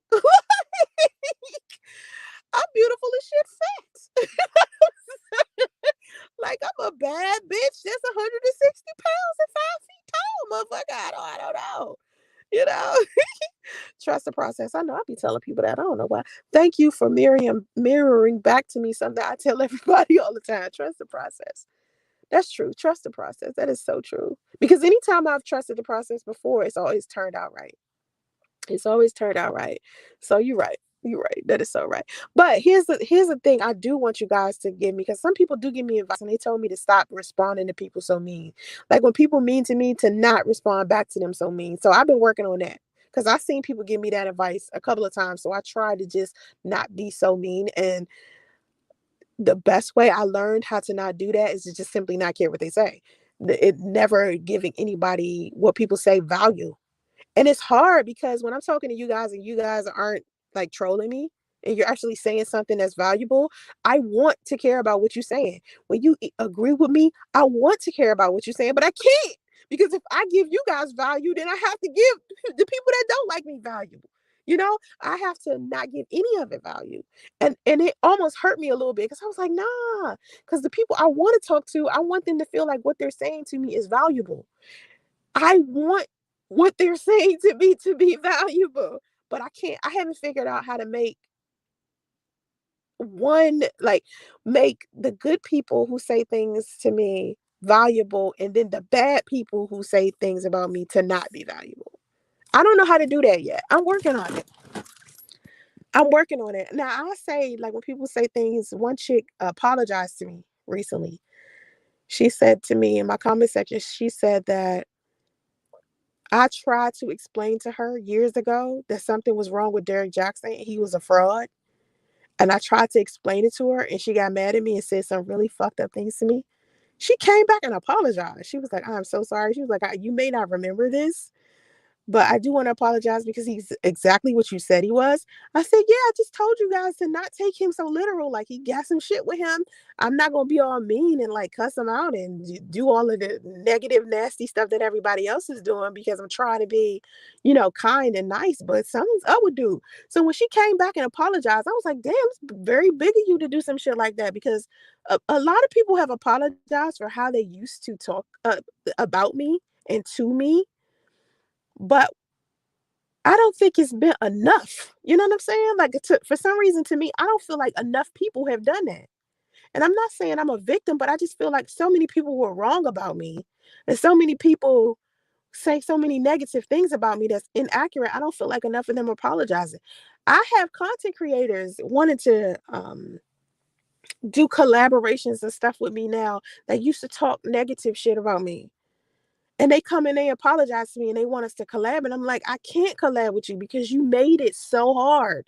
Like, I tried to tell you then who I was. And so for you to just now be understanding that I'm a good person, and now you want to apologize, and you want me to come on your channel to do an interview. And I'm looking like, I can't do that after you done made all these negative ass videos about me. I can't do it. I forgive you, but shit. Heaven knee, Bradshaw. Heavenly. I like that. Keep doing you. I can definitely see the growth. Yeah, I'm different.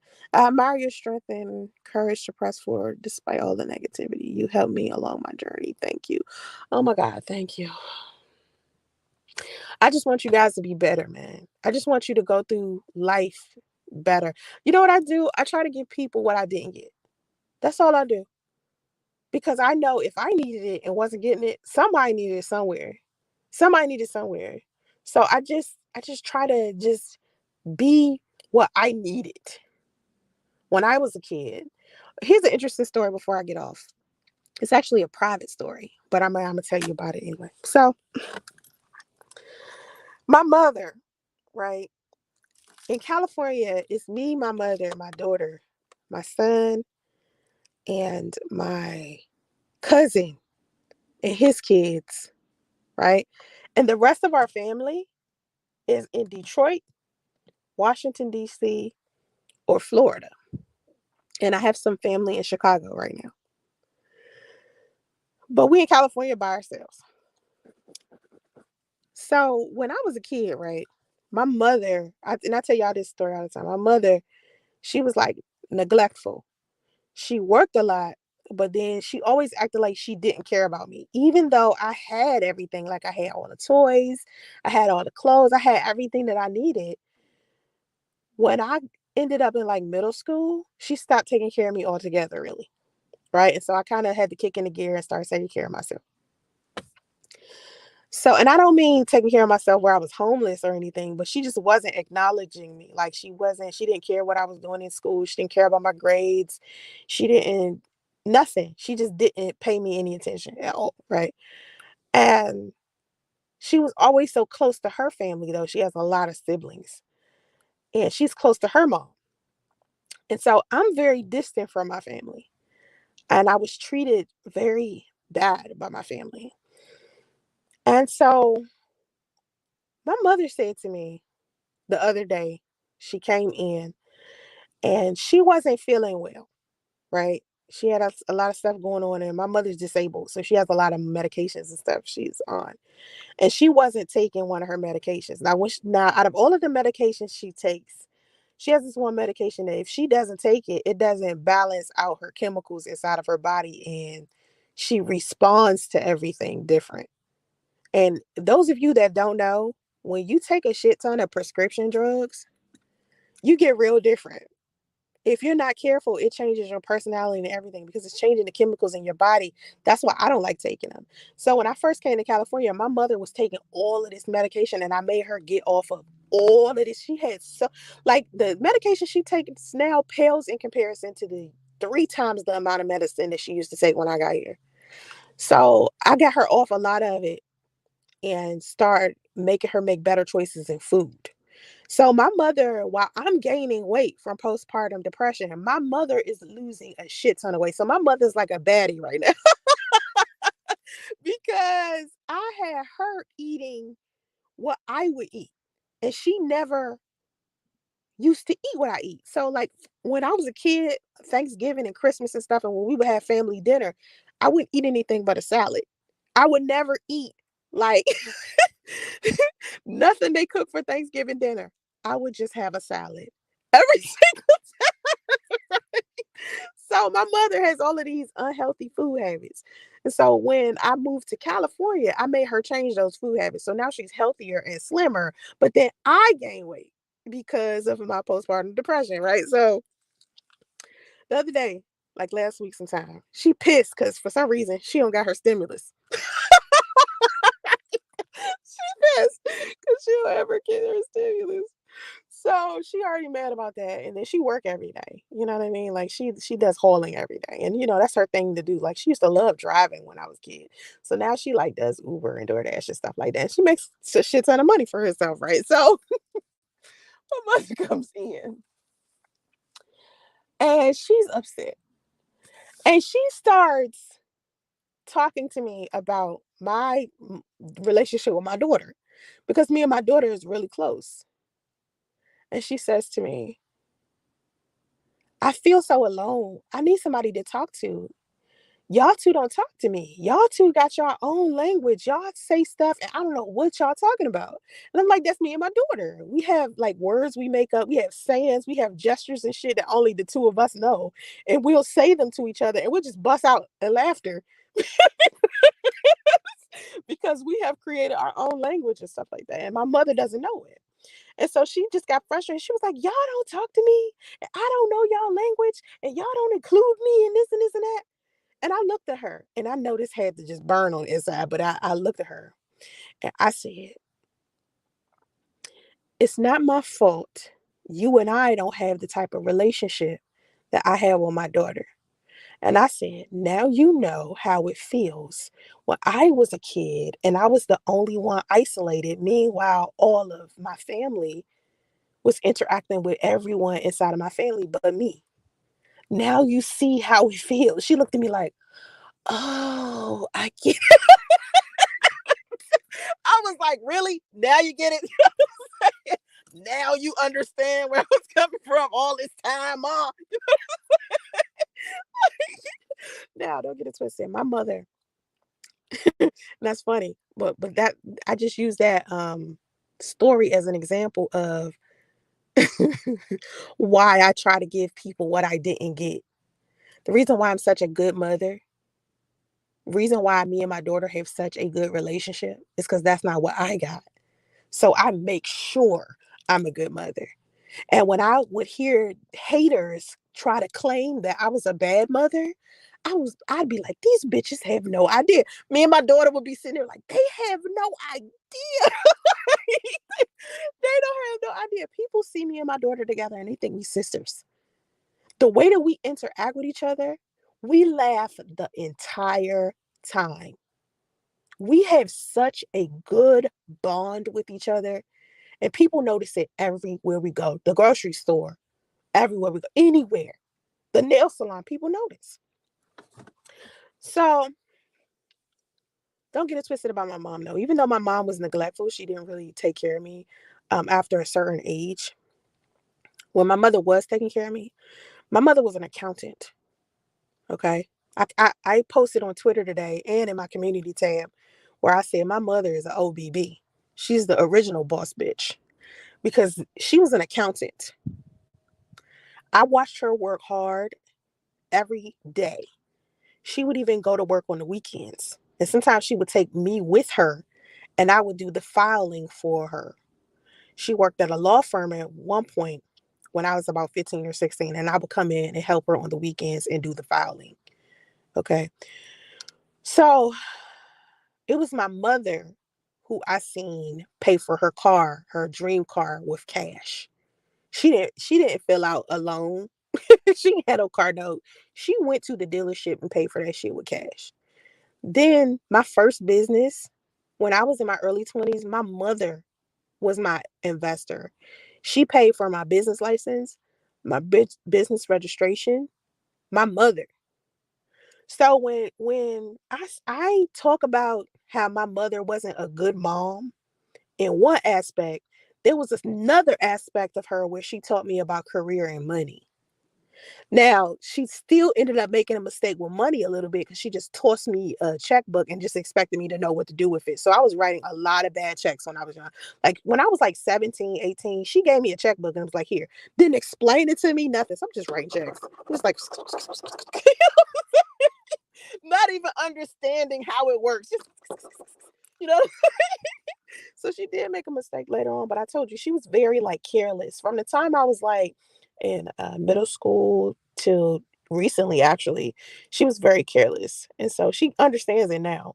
But a lot of the abuse and neglect I experienced as a child, and the abusive relationships, and the drugs and alcohol abuse, and even some experiences I had on YouTube with other content creators, it put me in a position to want to be for everybody else what I didn't get. So I try to be understanding, like I was a little bit softer on Derek Jackson than everybody else because I understand.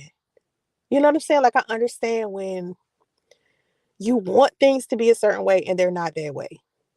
Okay? You want to be a specific thing and you're not it. Or you want other people to understand where you're coming from and they don't. I seen Derek Jackson face when his wife was talking. He looked so perturbed. He was like, like everything that come out her mouth just ain't it. Like I seen the look on Derek's face. He was like, "Oh God, here she goes talking about God again." You know what I'm saying? I don't know if y'all seen that, but he rolled his eyes up in his head like, "Please, you going too far in the wrong direction." I thought that was fucking classic. But to me, both of them are still young minded and they still got things that they need to iron out and that they need to understand about life. They just turned 30. I'm 40. I remember when I turned 30 and where my head was. Oh my God. Like if I knew then what I know now, I would do things completely different. Okay. So you got to be non judgmental of people. You know, you got to be non judgmental of people. Um, temperament mean not to show reactions, be self-control, don't blow because people acting the fool. I use this all the time with everyday life, even with women. Well, I try not to explode on people because for a number of reasons, but one is just because they feel like they right don't mean they right. Number one. Number two, just because I feel like I'm right don't mean I'm right to them. And perception is reality, like I said, and what you believe affects your life. So if you got all of these negative beliefs, that's the type of life that you're gonna have, and you ain't gonna be able to understand what I'm saying anyway. You would have to get out your own way to be able to understand what I have to say. And that's what I say to people, like, you're not gonna understand where I'm coming from until you get out your own way. You have a perspective and beliefs that you feel are right. So no matter what I say, you still gonna feel like you're right. Sometimes two people are both right. Like, for example, one more example, and then I'm gonna go one more example, one more example. Okay, so this girl was posting on Twitter about how she went into a unisex bathroom with both men and women, that both men and women use. A restroom that's for both men and women. And two men came in. Okay. She said the first man came in and used the urinal right there in front of her. And the second man waited outside the bathroom until she was finished. So the question became, which one of these men violated her? Because it's a unisex bathroom. So the man who came in and used the restroom in front of her, he did what he was supposed to do if we want to talk about equality. If she want to be treated how anybody else who would be in the bathroom with him, she got treated that way. The man who waited outside the restroom and waited for her to come out, he also respected her. You see what I'm saying? But people don't think of that perspective of it in that way. Some people would think this man who went and used the urinal in front of her was disrespecting her. Nah, he respected the fact that she was in a unisex bathroom and she wanted to be treated equal.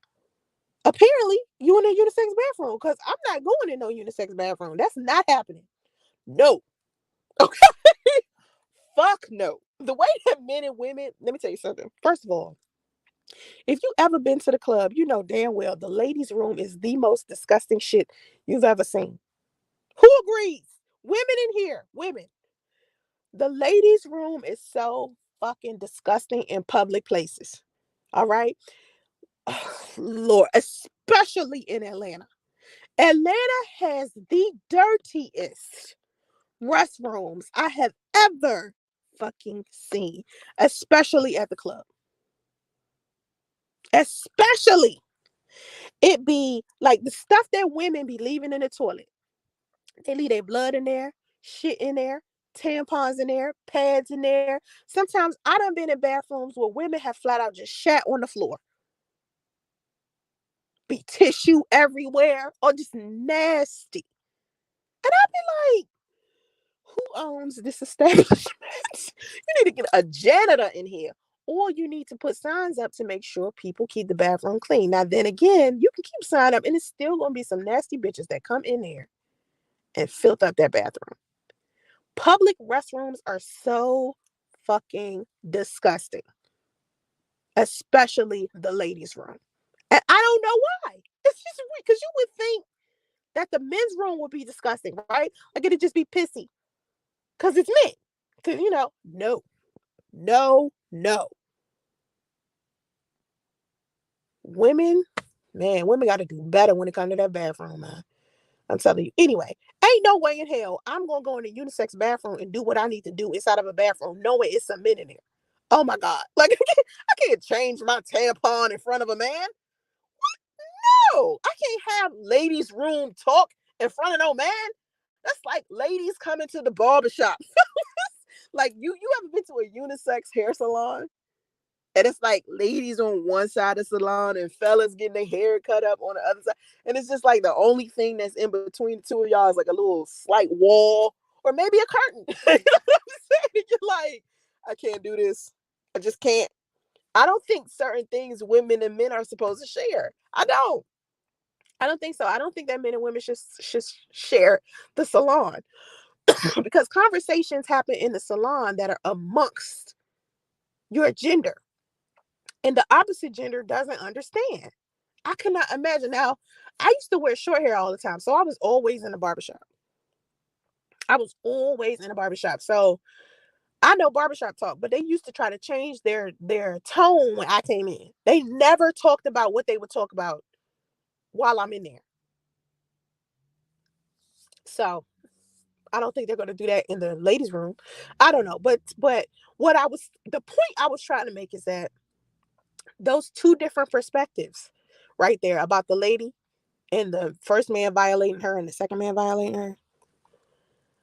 I mean, not violating her. Like, a lot of people were like, no, like both men respected her because the man that used the bathroom in front of her just treated her like she was an equal, like he was supposed to.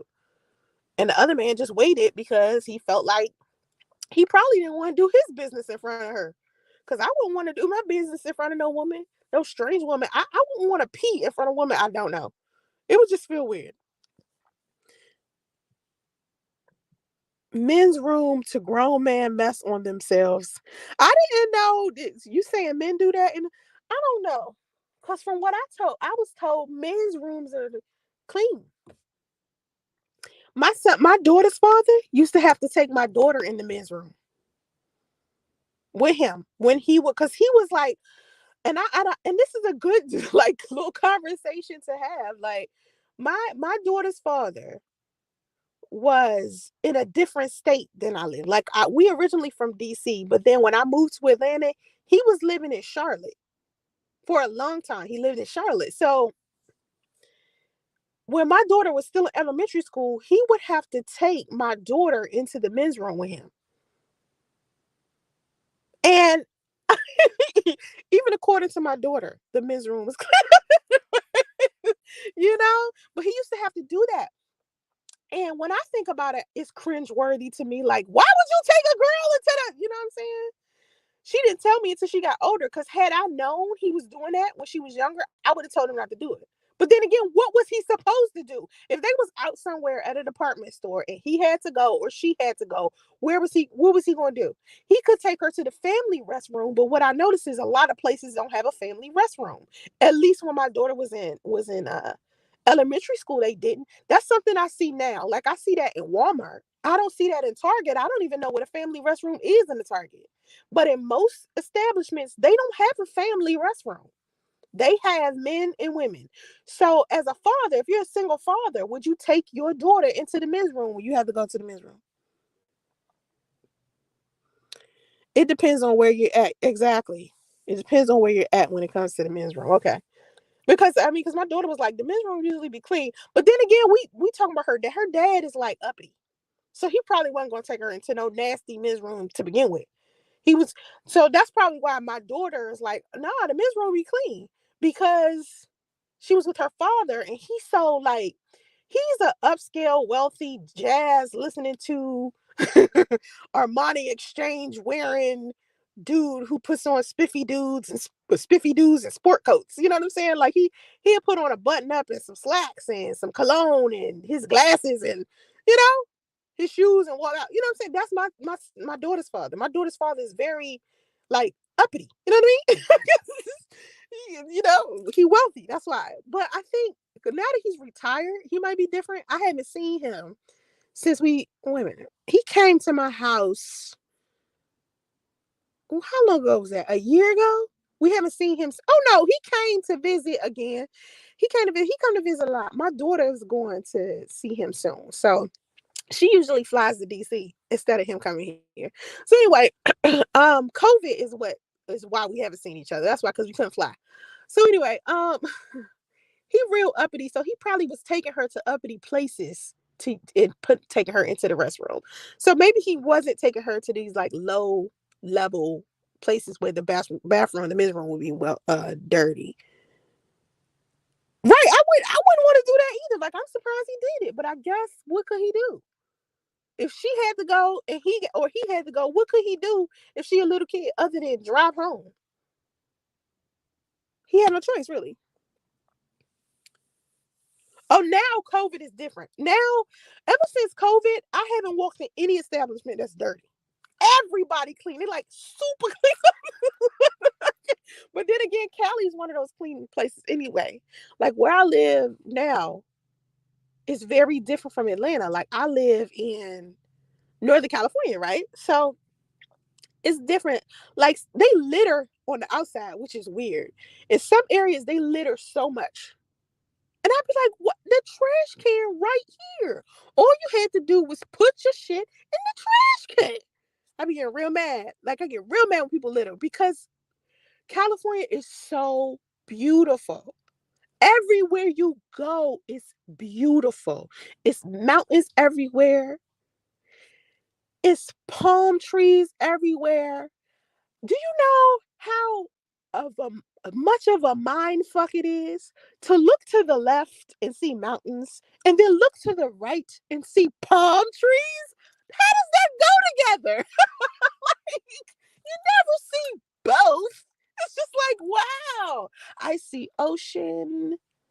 Like, if I wanted to go to the snow-capped mountains, I could. But then if I decide I want to go to the beach, I can go in the opposite direction and boom, it's there. Like, I don't even have to go far. So it's just, I don't know. California is so beautiful. So when people throw trash on the ground, it really pissed me off. Now, let me tell you one dirty ass place. Oakland. Oakland is the dirtiest shit I have ever fucking seen. Like, people think Atlanta is like hood. No, not in comparison to Oakland, it ain't. Mm-mm. Oakland is so fucking dirty. And it's just like, how did it get like, because it's Oakland.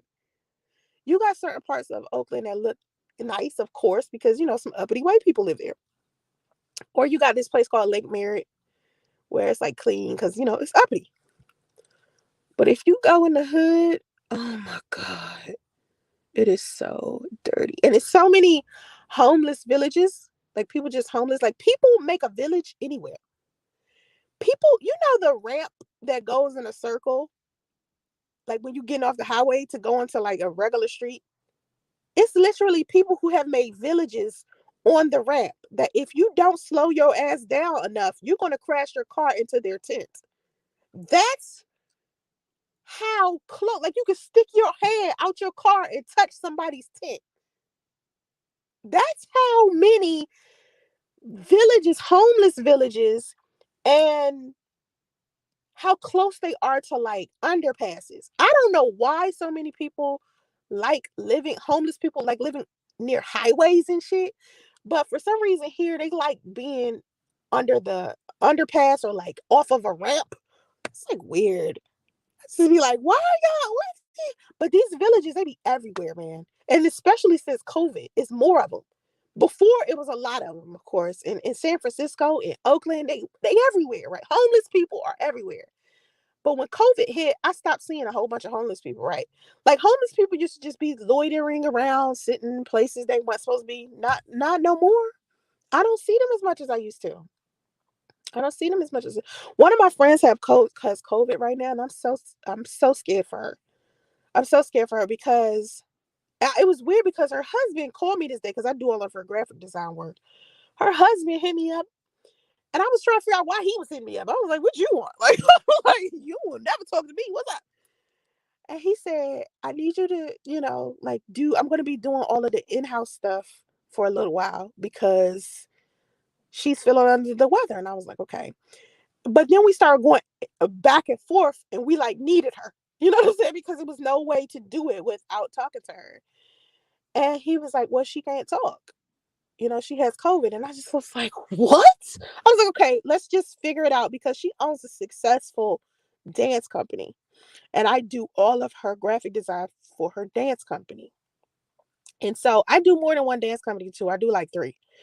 So she is sick, and she's always doing something like she has one of the most successful dance companies inside of the country.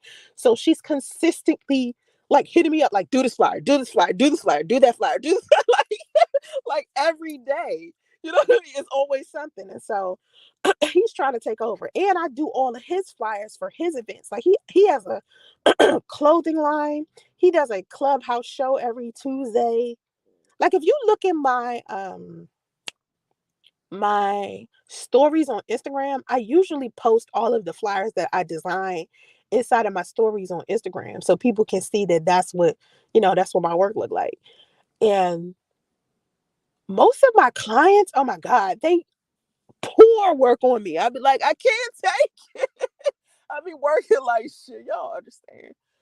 I be working like shit. When I get back in the room, I got so much stuff to do. And when I step away and do like a live stream for an hour, I'd be like, I don't know how I'm going to make up for the hour I spent outside on the phone doing a live stream. Or if I came out here 2 hours, like, it's, oh my God, it's 10 o'clock. I got to put Justice to sleep. I got to go. You still do that? What about your intro? I got to go. I forgot. My mother up there with Justice, like, where's Soncerae? Okay, I gotta go. I'll talk to y'all later.